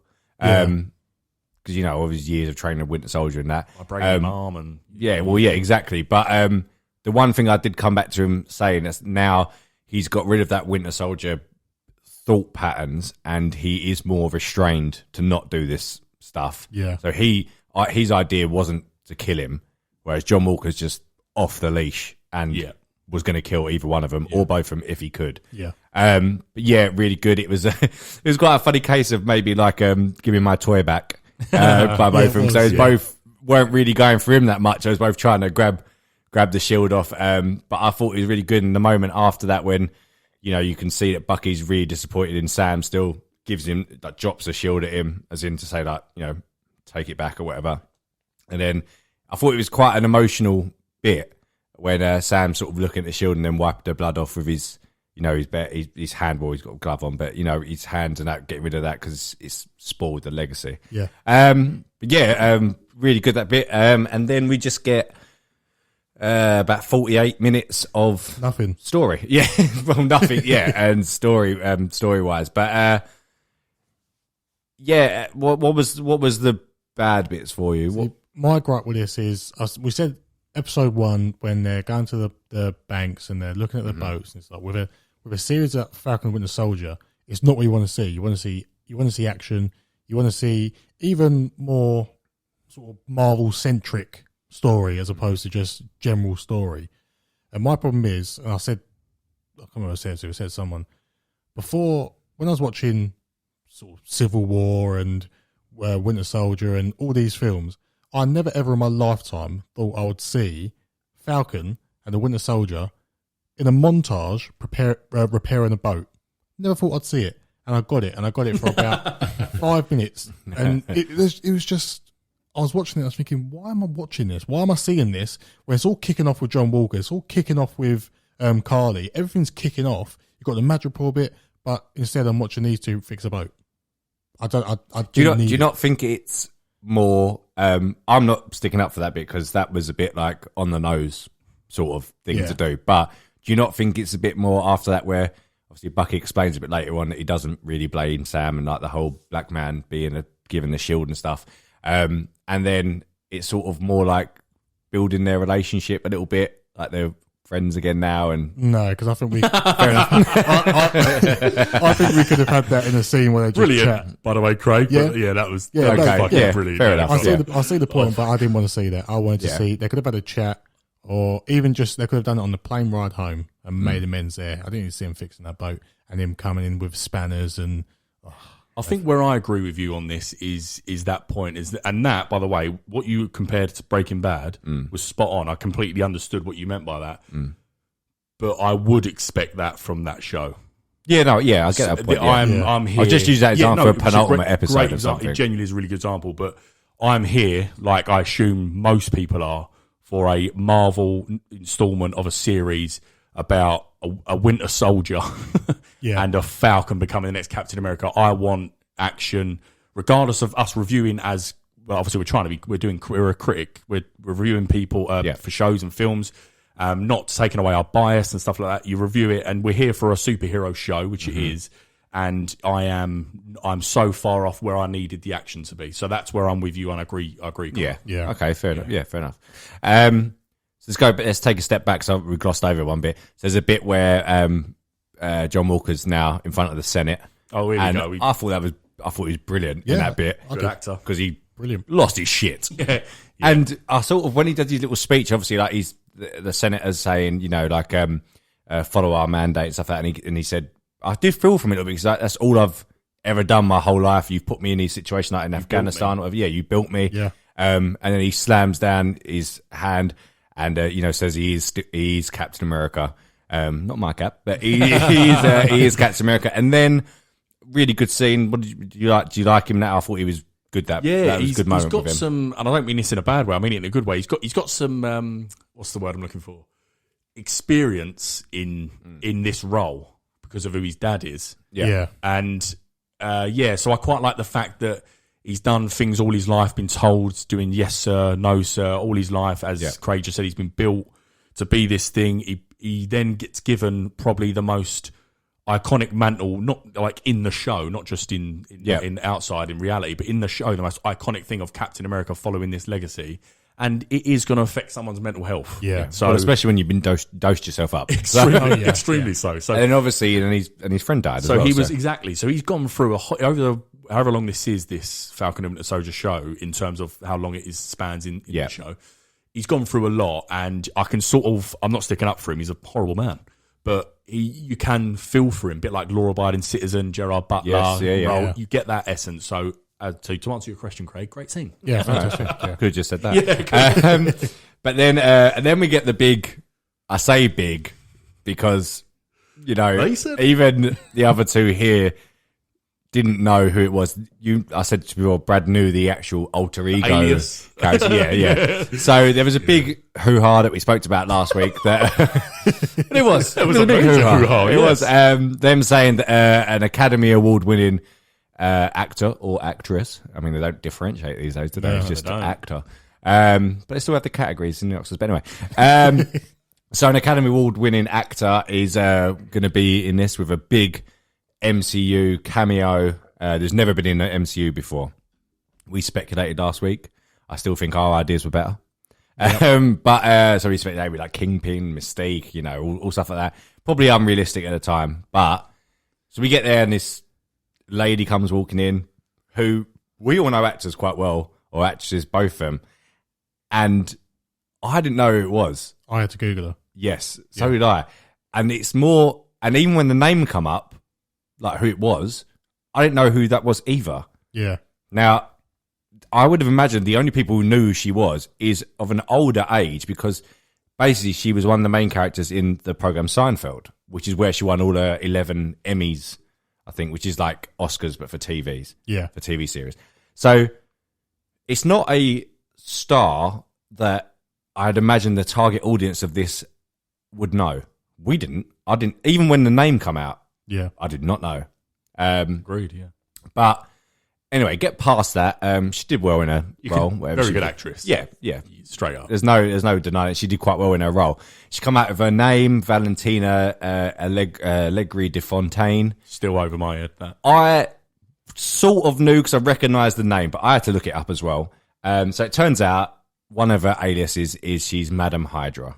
So a big character from the comics, so I can see why they're doing it. And the character of that fits really well with this sort of show and Falcon and Winter Soldier. So just goes to show that Hydra's still knocking about, as they always are. They've always been throughout the comics, even till nowadays. So basically, she comes to him and, she wants to recruit him. Excuse me. Oh, Jesus. There's your soundbite. Yeah. So she wants to recruit him, and it just shows that, like Hydra want their version of Captain America, which is sort of a storyline that's been more recently where Steve Rogers was brainwashed and is a different sort of Captain America, and he's Captain Hydra. They've got their own version, basically. They're trying to get him. She knows he's taken the super soldier serum. She knows he hasn't got the shield. And then she leaves. So that was the big cameo. And most people do not know who it was, which is strange. The same old problem with Marvel, hyping up fans massively, and then letting us down. Yeah, because that is a comic book cameo. Yeah, but I feel that. Well, I don't know if I might be wrong, but that's quite a targeted comic book cameo. Or is she quite big in the comics? If you read any sort of comics, any Avengers comics, Captain America, she is a big character. Yeah, but that tells me they're not really servicing general fans. It's more of a comic book. Yeah, this is for comic book fans, really, not really for the general. Well, then again, that's what we said sort of about the whole of the WandaVision thing as well, with the whole story behind it and stuff like that. But then coming to the future, which is what we put in I put in our review, was that it could have good ramifications for the future, and like Hyde just all about, obviously John Walker's going to be part of them now and be like the anti Captain America, well, the US agent style, which is who he is in the comics. But anyway, that was the big cameo. I think quite a letdown for majority of fans. I even thought it was quite a letdown, and I sort of knew it was. You've seen her in animated shows and other such stuff. I think the sort of best way I can explain it for me is that it was underwhelming, like always, because if you've got, the power broken, the mysterious thing and that, people are going to think Kingpin, we did it, and all stuff like that. Yeah. So you will get fans to do that. But even without the hype that you cause yourself when Marvel do that, it still was an underwhelming cameo for me. Yeah. And a character-wise. And but however, on the flip side, I think it actually suits the show quite well. Yeah, massively. So, it fits well. Yeah, it does fit well. So fair play. So then we move on, and we've got quite a touching scene with Isaiah Bradley. Obviously, Sam goes back to see him, brings the shield, and then we get some more backstory to actually what happened to him. Do you want to have a talk about this? Like what you thought of that scene and think? It was a good scene. I thought he would from the last sort of scene we had with him, I didn't think he'd be welcomed back to see him. I thought he'd kick off, but he's quite calm, and it was. I think that's because, that's what I think. Yeah, but that made me want to dive into his story more. It was touching, and it was you really feel for him. I really feel for him, and I thought it was really good. Well, I've said it before, and I think is Holly watching this with you or no? Yeah. All right. Isabel watched this, and she actually said this really. She actually cried because he was talking about obviously his wife, and she died, and she wasn't allowed to. He wasn't allowed to speak to her, or whatever. But the whole story I thought was quite good. That he was taken prisoner after then experimented on, and trying to see why the super soldier serum worked on him and why not the countless others they did it on. I really enjoyed that. It is interesting though, the end of it, when he says, no self-respecting black guy will take up that white man's shield. Yeah. It was very, I think you described it as very woke. It is very woke. Yeah. Which it is. Yeah.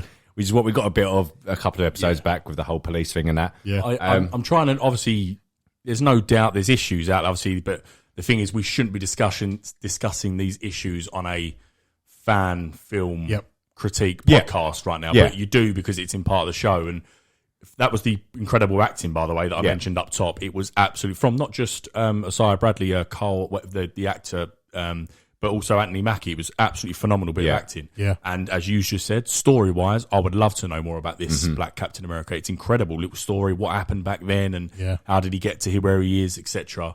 But for me, it feels a little bit like, and this is where CW went wrong with their woke.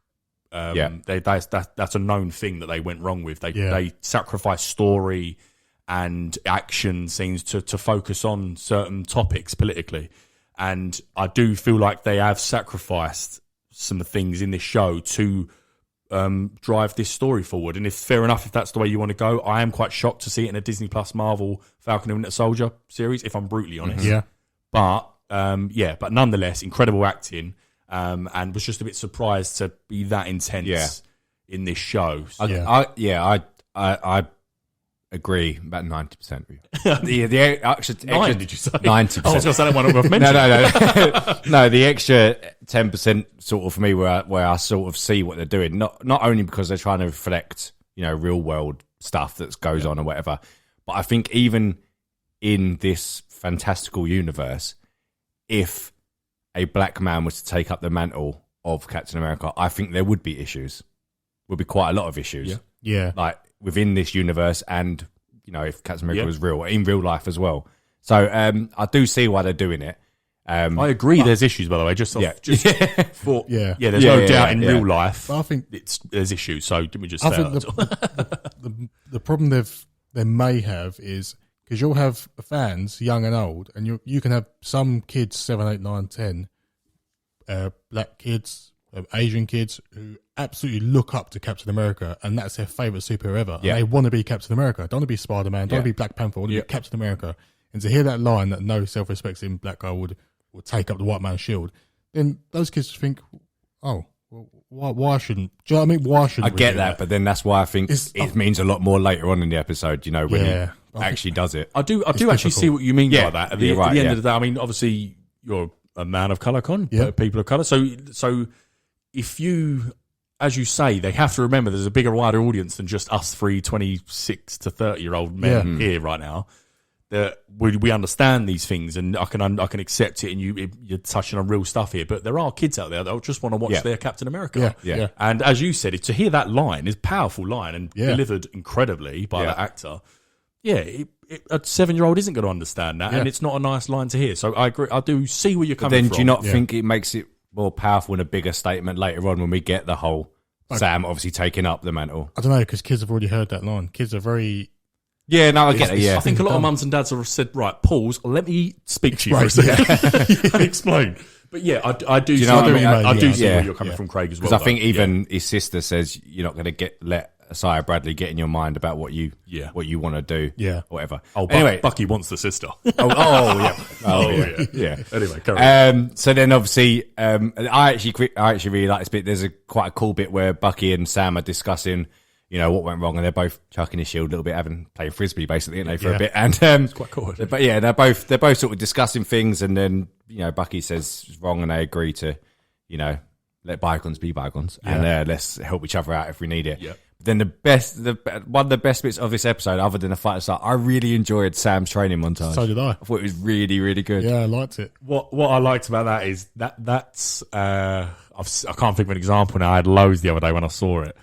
Basically, as we know anyway, we are going to get some incredible action scenes in this finale with Sam. Yeah. So what that was quickly do that so then they're not confused when it happens in the finale. So now no one can go, how's he doing that with a shield? Because he done incredible things with it in that montage, which was brilliant. But that is purely to set up any doubts of the next. Oh yeah, massively. But really, really cool. Really cool. It's mad. I still find it mad to this day. Even when Cap was doing it, how they catch that shield. Yeah, so because you got to clean. slide it in. Yeah. Do you know what? One of the biggest problems I've always had with it is that in Avengers: Age of Ultron, Captain America had magnetic bits on his forearm. Yeah. So he stuck. Oh, yeah.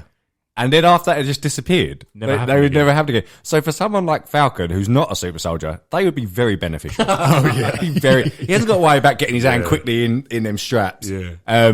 He could just perfect. Maybe that's what's in the case. Yeah. Possibly. So before we get on to the case, there's a bit earlier on in the episode which got a lot of likes on Twitter and on Instagram. So there's a bit where Torres, Sam's little young friend from the army, after his wings are destroyed, Torres says the line, you forgot your wings, and then Sam says to him, keep them. So that's an obvious sort of thing to because when Sam becomes Captain America in the comics, there is a new Falcon, and it is Torres. Yeah. So he's obviously going to fix him up. Where he appears at the end of it, help him out in New York. It always goes back to New York as well. But, whether he's going to appear and help him out in New York, I don't think so. Yeah, I very much think, because as far as I remember, this Exo Falcon suit, only Riley and Sam, Riley's partner who died, who's wingman, they're quite a niche technology. Yeah. So I don't know if he could go, I could pop on wings. And maybe we need some training. Maybe we get a minute montage of him. Just having a little flyabout and going through wings like the Red Bull. Yeah. So I think it's going to be a while. I think we will see that where these stories go. Well, this all leads to the whole Young Avengers thing that we've been talking about, and there's just another one who could do it or whatever. But anyway, and then we get to the father. So obviously, Bucky's giving him this. Oh, actually, no. There's a scene with Bucky and Zemo in Sokovia, which is I thought that was a good scene. I'm so like Marmite on this scene. I was enjoying it so much. Like the interaction, the slow motion bullets. Really good scene from both of them. It was amazing. Well, underwhelming ending to Zemo for me. Yeah, but this ain't obviously the ending. No, I know. But I don't. We're not seeing him in the finale. No, he's done. What I mean is like this. He was quite obviously a clear fan favorite. He's obviously got agendas and stuff. I know he's probably got a plan in his head, but just to see him go, okay, see you, James. And like, I was a bit like, that's a perfect expression of him. Yeah. I was just, and from what I can see, that's a bit of a sticking point, because this episode, I always look at reviews, not before I watch it and stuff, before we come on here to see what is the feeling out there. This was a bit of a hit and miss episode for people. A lot of the phrases wanting more, and Zemo was another thing, and I can see where people are coming from there. Look, he was my favourite part of the show, and hopefully we do see him, and I think we will down the line. Yeah. But it was just a little bit like, all right, that's his 30 seconds then, bye. Yeah. But it was a good scene, nonetheless. I quite liked it because it sort of had, like Bucky finally saying he's not this killing machine, because he should have just shot him in the head. If it was a couple of years ago, he would have just shot him in the head and then be done with it. But didn't.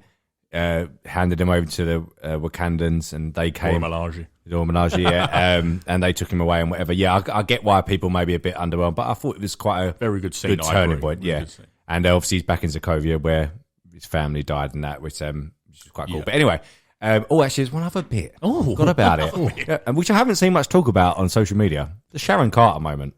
Oh yeah, sorry, yeah. So there's been a rumor going around. We mentioned it that she's the power broker. Yeah. And he wants to get back at Falcon or especially anyone, really. And it seems that's true, doesn't it? Yes. Because she's on the phone to a French guy, which is obviously Batroc, who turns up later to meet Carly and that.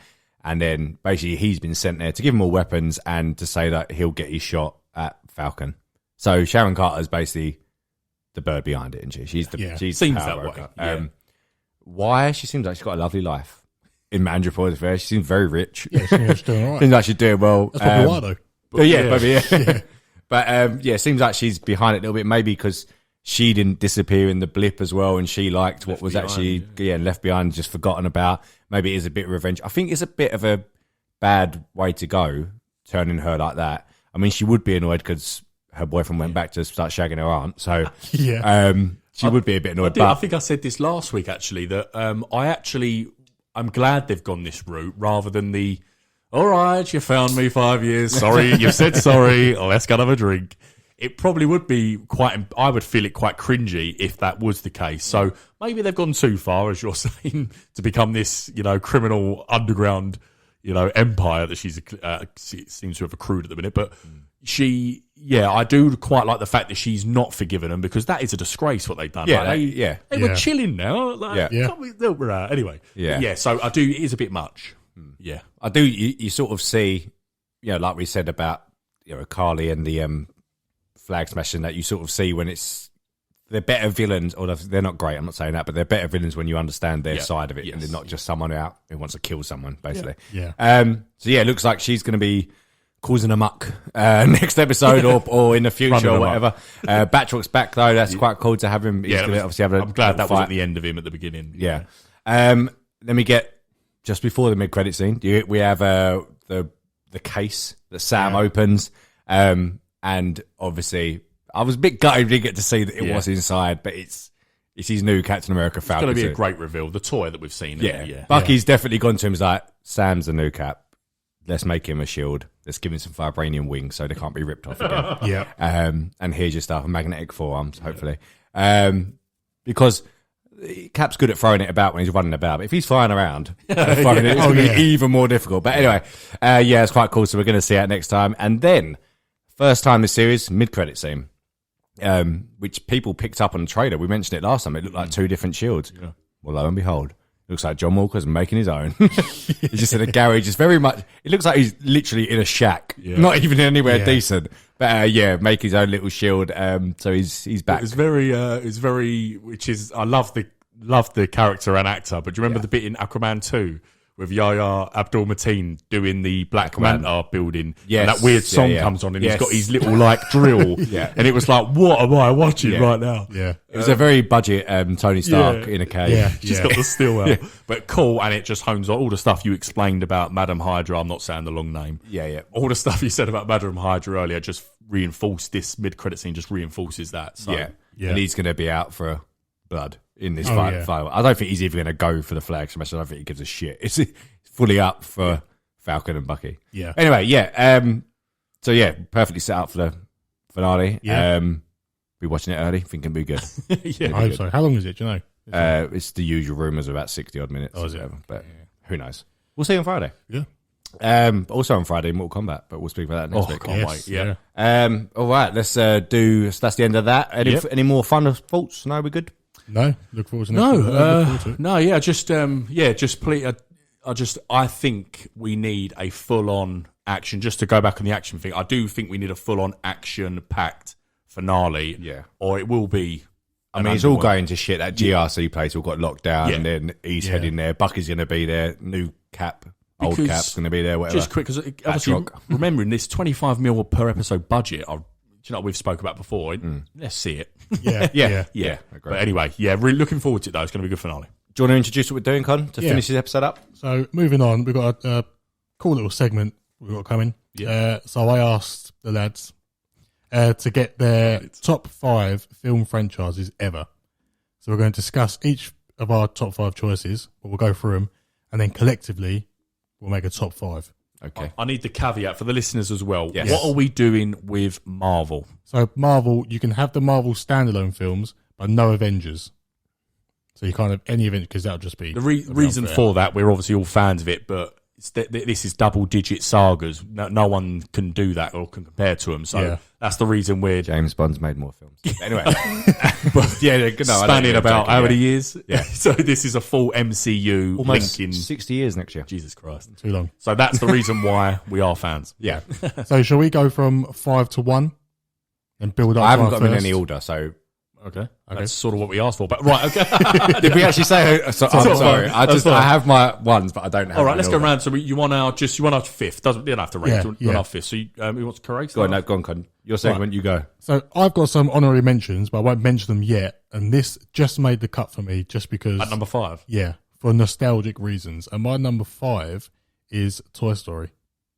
Ah, Fair enough. yeah. Nowhere near my top 5, but yeah, I can see. Because I just think nowadays, Toy Story 4 came out, I'm still watching it.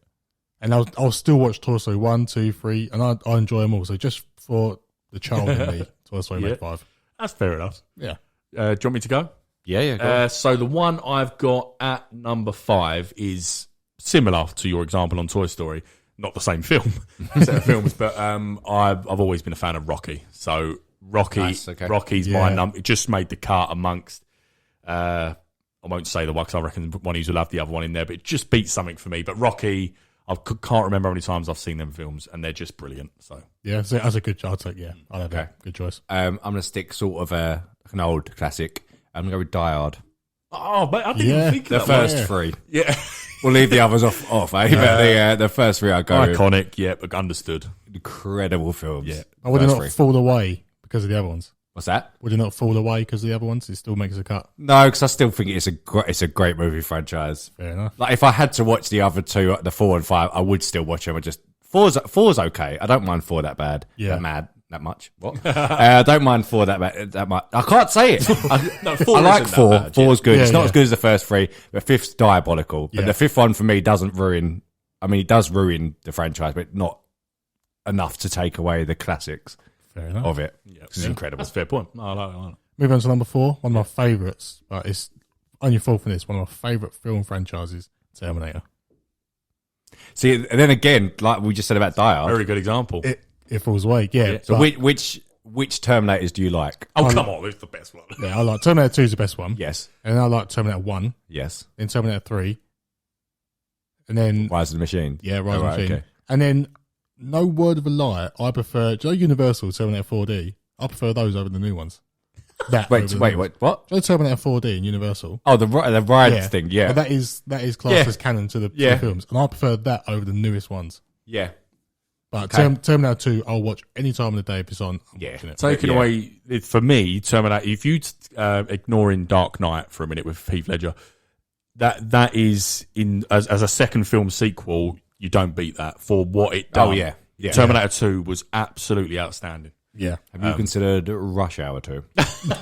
Sorry, yeah, caveat. But, yeah, top. That's, yeah. that's a good one. It's not in mine, but fair play. Yeah. I actually really like, do you, as a Terminator fan, do you like Salvation?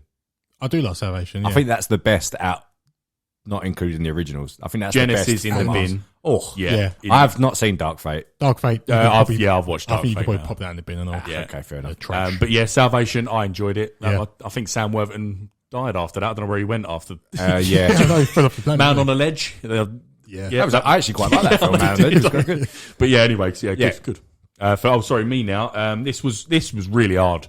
This top 4, I could put these in any order. Yeah. But for me, sorry, Con, but you'll understand, is Lord of the Rings. That was one of mine. Fair enough. That's one of mine.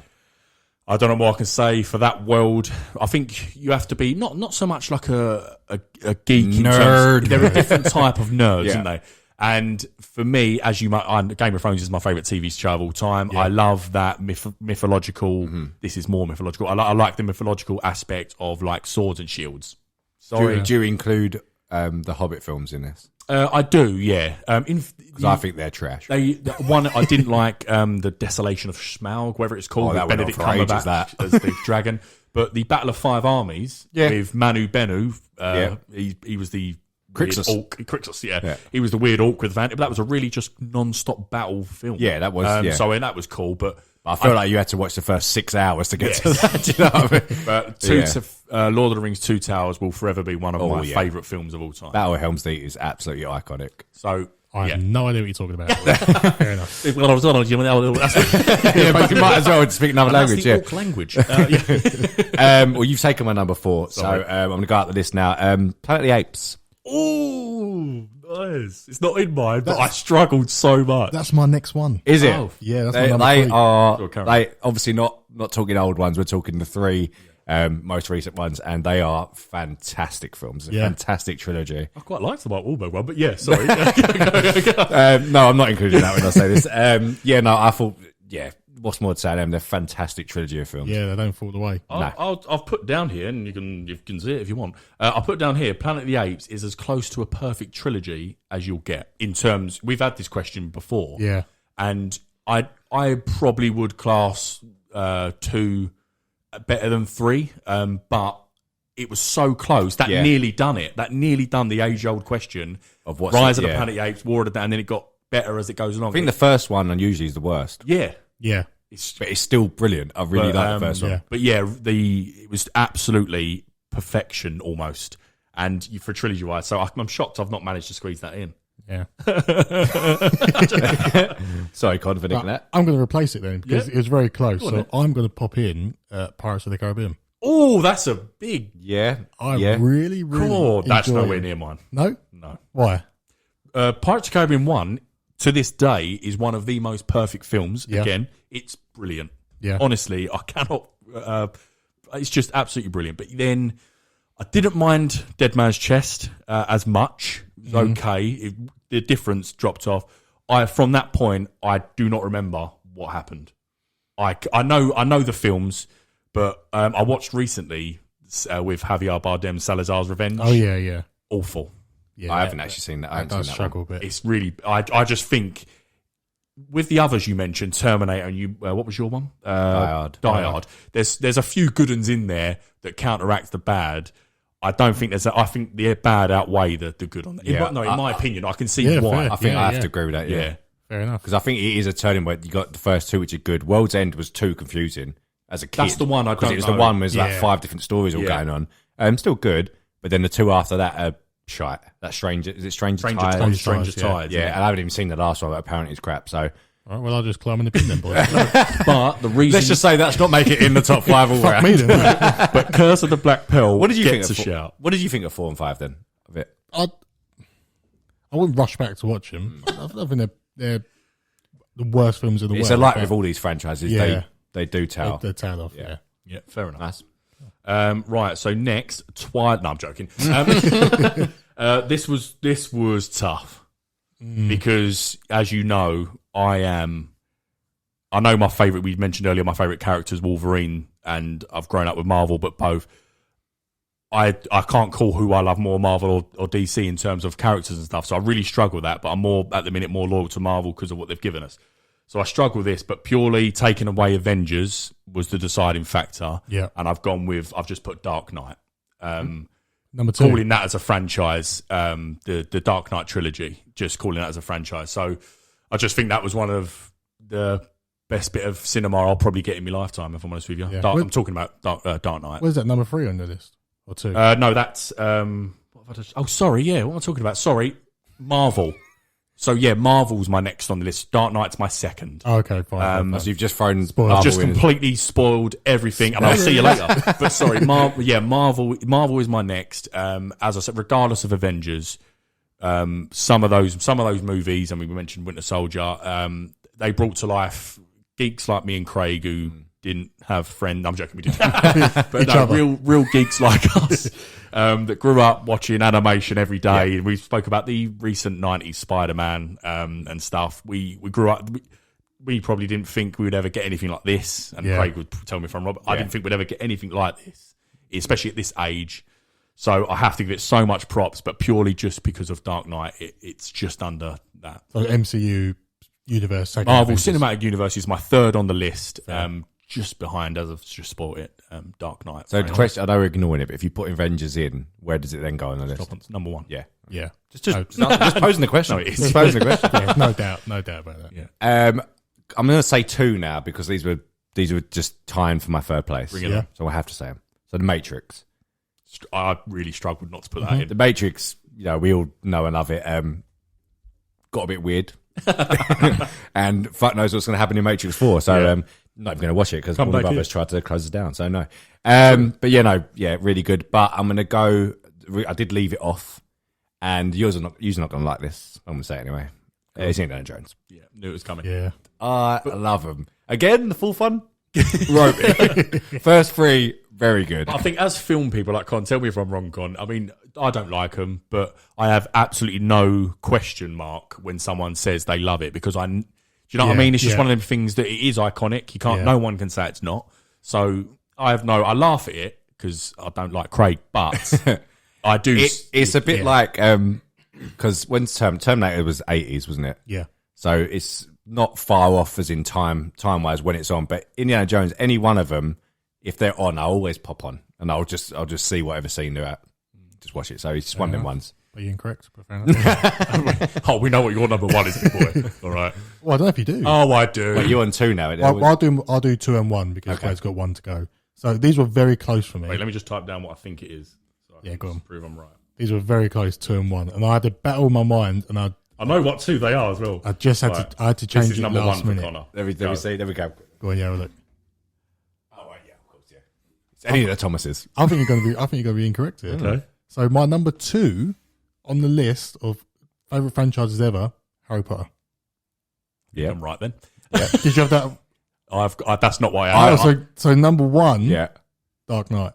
What? Oh, Dark Knight's my number 1. hang on, back. You've missed your favourite film of all time. And I know what you're going to say with Back to the Future. Yeah. That's what I've written down for people. Back to the Future, number 1, I absolutely adore it. Okay. Fair. Number 2 and 3, I could. You're give not or number take. 2. I like number 2, but if it's on telly, I won't watch it. If number 1's on telly, I'll watch Which it. I suppose if you only like the first one, then yeah. And there's only 3 of them. Yeah. So Yeah. fair, okay, that makes sense. Yeah. So sorry. Now explain your reasonings for you've put Harry Potter as Harry number. Potter number 2 because it's iconic. Harry Potter is absolutely iconic, yeah. and it is so close to being my number 1. But I put Dark Knight because the franchise is brilliant. But simply for number 2 with a Dark Knight with Heath Ledger, it tops it for me. Fair. Not many. Again, my opinion. Not many 10 out of 10 movies out there in my lifetime, and that's one of them. Yeah, Dark I agree. Knight. I agree. Joker as well. I think personally. Yeah. Do you use? I mean, I love Harry Potter, and I watched them all again recently. But used to obviously you're much bigger fans of Harry Potter than I am. Do you like all of them? I forget Fantastic Beasts. Philosopher's Stone I struggle with because it's just they're young. Yeah, but it comes with the territory. You got to know that. But I do enjoy them all. I do enjoy everyone. I love them all. It's my number 1. Is that your number 1? It is. All right. I love every single one of them. Philosopher's Stone, even. Yep. Troll in the dungeon. It's for I won't go on too much, but just the reason for my number 1 for the fact that there's that many films. Yeah. If I hear someone say a saga, Harry Potter, that story, that world that they immersed us in, it was absolutely just incredible. I don't know how they done it in terms of that and bringing that world to life like they did. And yeah, I just, without going on too much, I think it's outstanding. It's my number 1. And one of the greatest villains of all time in Voldemort. Yeah, in my iconic opinion. villain. Yeah. One of, but not the best. Oh, because that is my last one. Mentioning sagas, Star Wars. Yeah, it has to be Star Wars. We knew that. I didn't need to. Yeah, if it ain't Marvel, it's going to be Star Wars for me. I don't think there can't be arguments against it. It's Star Wars. It is what it is.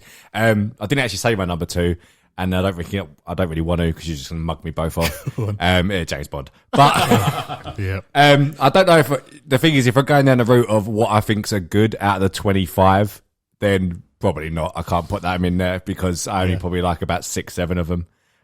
So yeah, we'll leave that off the list. I'll just leave that off. But Star Wars for me, obviously, there's no.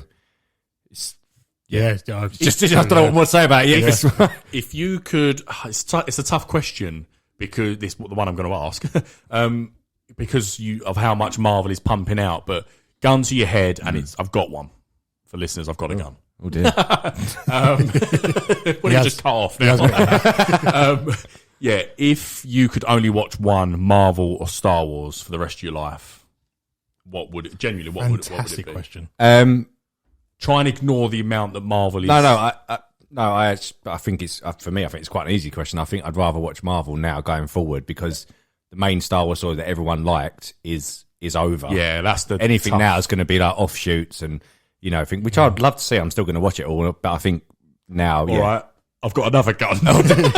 You can. He's got a second gun. This is the Winter Soldier program. no one else is getting questioned as much about their things. I was trying to point a gun at Craig. Yeah, go on. The Winter Soldier program, Hydra's come to your house and they've gone, right, we're putting you in the machine. Yeah. We're brainwashing you. You're going to forget one universe. You're going to forget them. You're never going to remember them or share that moment you had as kids with them. You've lost either Marvel, Star Wars through your memory. Oh, do you know? Oh. I think I have to go to my first love. Then I think I'd have to say Star Wars, just because I remember. Wow. Well, it was my film. I used to watch it all the time as a kid, and it's carried on ever since I was a kid. Obviously, these films are from the 70s. Yeah. Some of them, anyway.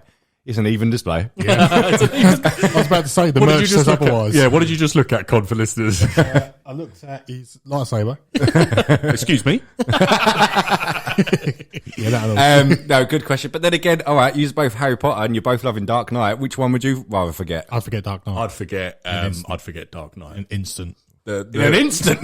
No, not in an Question. instant. Instant. Yeah, okay. We were taken on a wonderful journey through. Agree. Can I just? It's more aimed at you. Ooh, go on. I'm surprised you didn't put one in. Go on. You didn't say Mission Impossible. It's in my honorary mentions. Oh. It just didn't. I'm very surprised you didn't get it in there. Yeah. Rocky just pipped mine for number 5, Mission Impossible. Because in fairness, Again, out of the 7 Rocky films, or 6. come on. How many do you like? How many do you like? So Rocky 1 and 2, love them. Rocky 3, the story's shit, but it is good, because whether it's because of Mr. T, I don't know. Yes, it is. Number 4 is brilliant. The Drago, all that is just phenomenal. Number 5 isn't as bad as I think people say. Yeah, I don't like number 5. For people, do you remember 5? This is where he has the Tommy gun. Yes, I do. The one, and then he ends in it's a street fight at the end, and he clarts him. But anyway, it isn't as good. And then number 6 is with the up and coming black guy that's really good, the next big thing. And then he fights him. He loses, but he's not embarrassing. I actually think Rocky Balboa, like the 6th one, is one of the best ones. It is a good film. I enjoy that And film. obviously, he continued in Creed, which are both great. And again, so it's actually, when you add in Creed, as you just said, it's a very solid franchise. Good. Yeah, very good. But yeah, so, and again, my counteract to Mission Impossible is Mission Impossible 1 is top draw. Don't talk about it. Don't talk about it.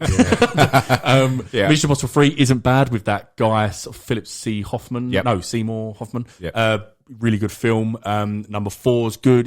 And then Ghost Protocol comes in, and then Fallout is one of the best action films you'll watch. Yeah. Really So good, it just lost out. Yeah. I also had Rush Hour in my honorable mentions, but Rush Hour 3 just ruined everything. It's Absolutely everything. not up there for me. I didn't even consider that just because of 3. Connor wants to storm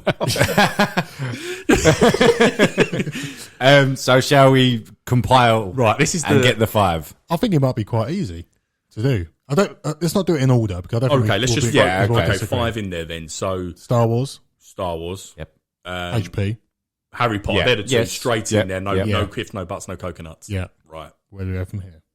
This is now where it's So called. okay, let's do Marvel. Let's do. I'm not saying Marvel or DC, but where do you put Dark Knight or Marvel in first? Where are we going with them first? The Dark Knight. I don't think you put Marvel in without the Avengers films.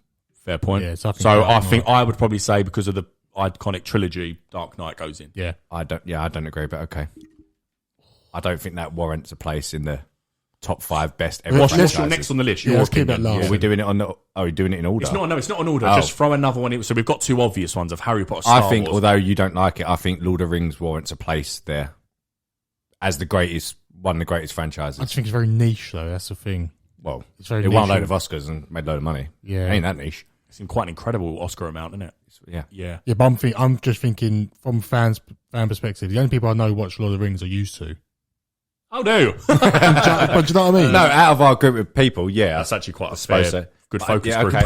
okay. yeah. All right. Well, you don't. This We'll week keep we are it in there. struggling. We'll keep it in there. Where do we stand on? So the next 2, which I find them quite similar because of time and because of who the Terminator died. You're talking about? yes, exactly that. So I was going to say that the standing actors are basically the same Yeah. people, action heroes of that era.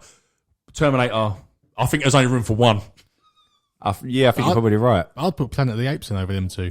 Oof. over the pair of I don't them. think I put Planet of the Apes over them two. Do you not? No, I don't think so either. I mean, we just sat here and said that it's close to the best trilogy ever. But yeah. It's actually quite hard. It is actually very hard, but I just feel like as a franchise, iconic levels and stuff like that. Then Terminator goes in. I would put Terminator. Die Hard. Terminator. I think you're gonna hate me. I just edge it to Terminator. Yeah, I think Terminator goes in. Oh, I love them both. I get it. Yeah, but I know. that you both wrong, but we'll go with it. Right, so we've got three. So we've got no, in no particular order. We've got Star Wars, Harry Potter, and Terminator. Right, we've got two more places, guys. So what were the options? We've got Indiana Jones, Matrix, Toy Story, Rocky. I For think me, I don't think Rocky. I think Rocky gets a play just because we just had that chat and we was going through them. It's quite consistent. I think that does get a place. But then do you put Rambo in instead? Throw the boat out there. To be fair, I've watched Rambo Last Blood. Last Blood 2 about 400 times. Yeah, they're good. Yeah, maybe you do put. So, maybe you do put. Rocky I think the three we're fighting over is Rocky, Lord of the Rings, and what did we just say?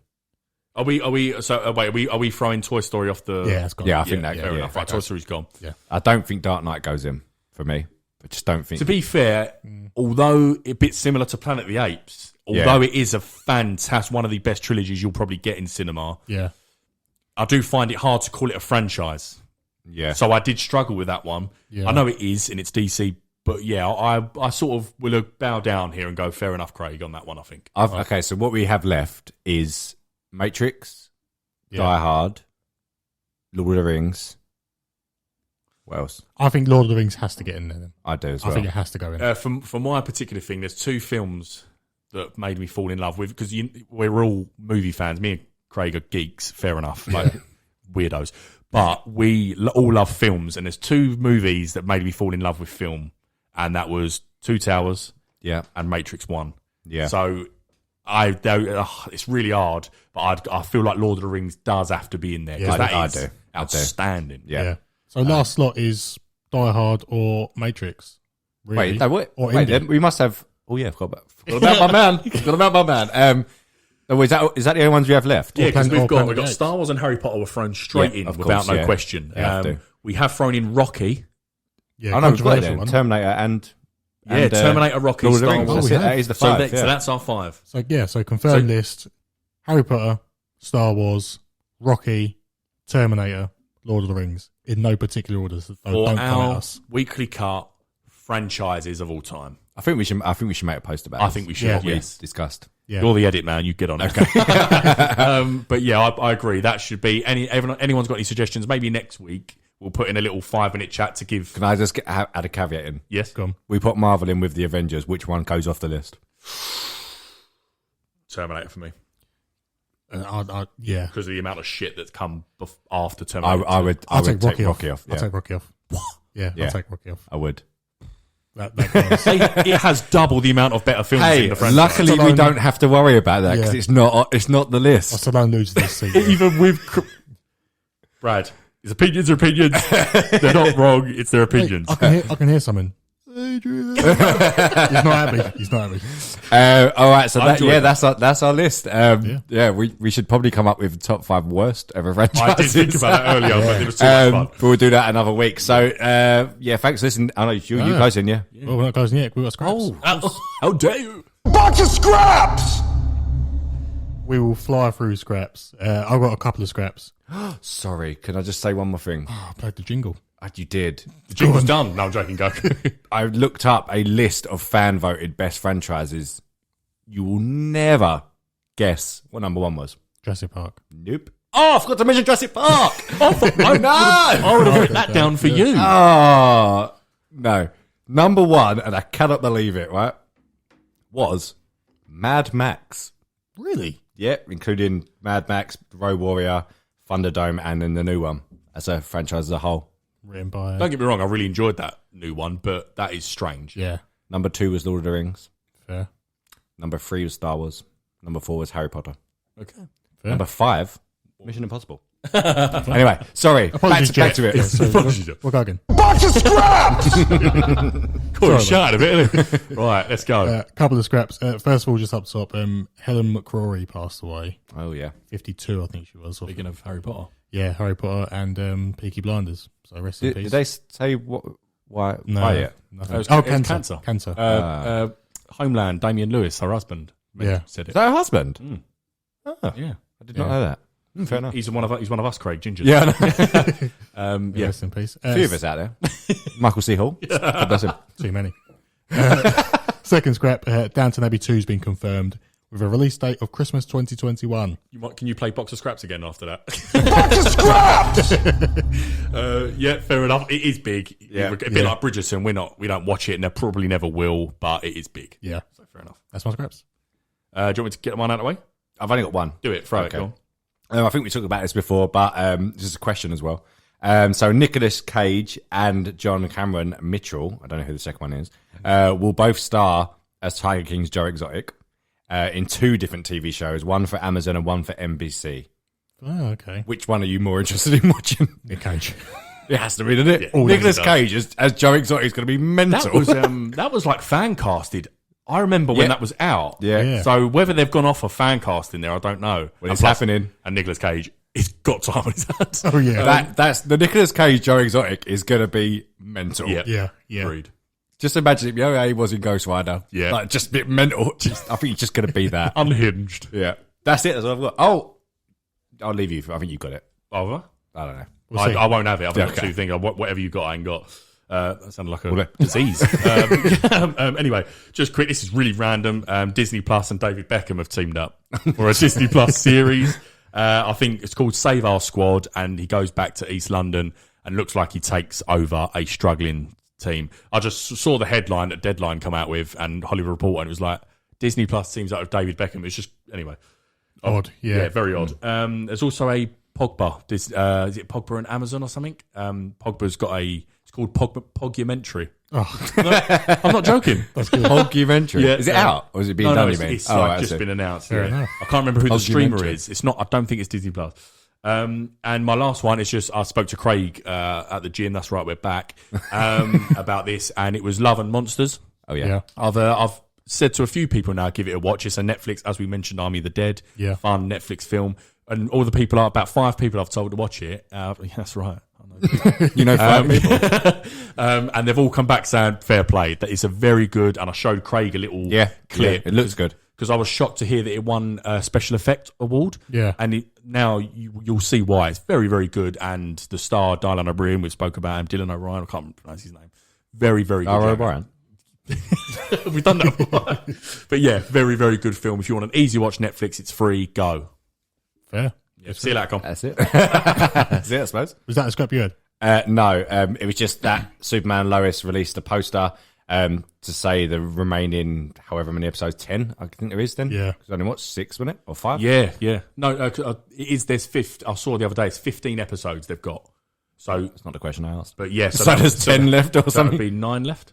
I don't know. Yeah. Anyway, it doesn't matter. It's a scrap. It's back on May 18th. Fine. It's fine, yeah. Of 2022. So that's the show. Thanks for listening. If you come this far, hope you enjoyed it. Remember, we're on Instagram, Weekly Cut, Twitter, Weekly Cut, YouTube, Weekly Cut. So like and subscribe. What was that? Sorry. Weekly cut. So all platforms Weekly Cut. We're in your bedroom, Weekly Cut. We're in the shops, Weekly Cut. That bush that's moving outside when it shouldn't be. Yeah. Thanks for listening. Tell your friends. Go follow. Go listen. Like and subscribe, like we say. And we'll see you next week for Mortal Kombat. Get over here. Big And episode. Falcon Winter Soldier finale. Finale. Yeah. Good app. Yeah, big app. See you next No week. news next week. Yeah. See you next week.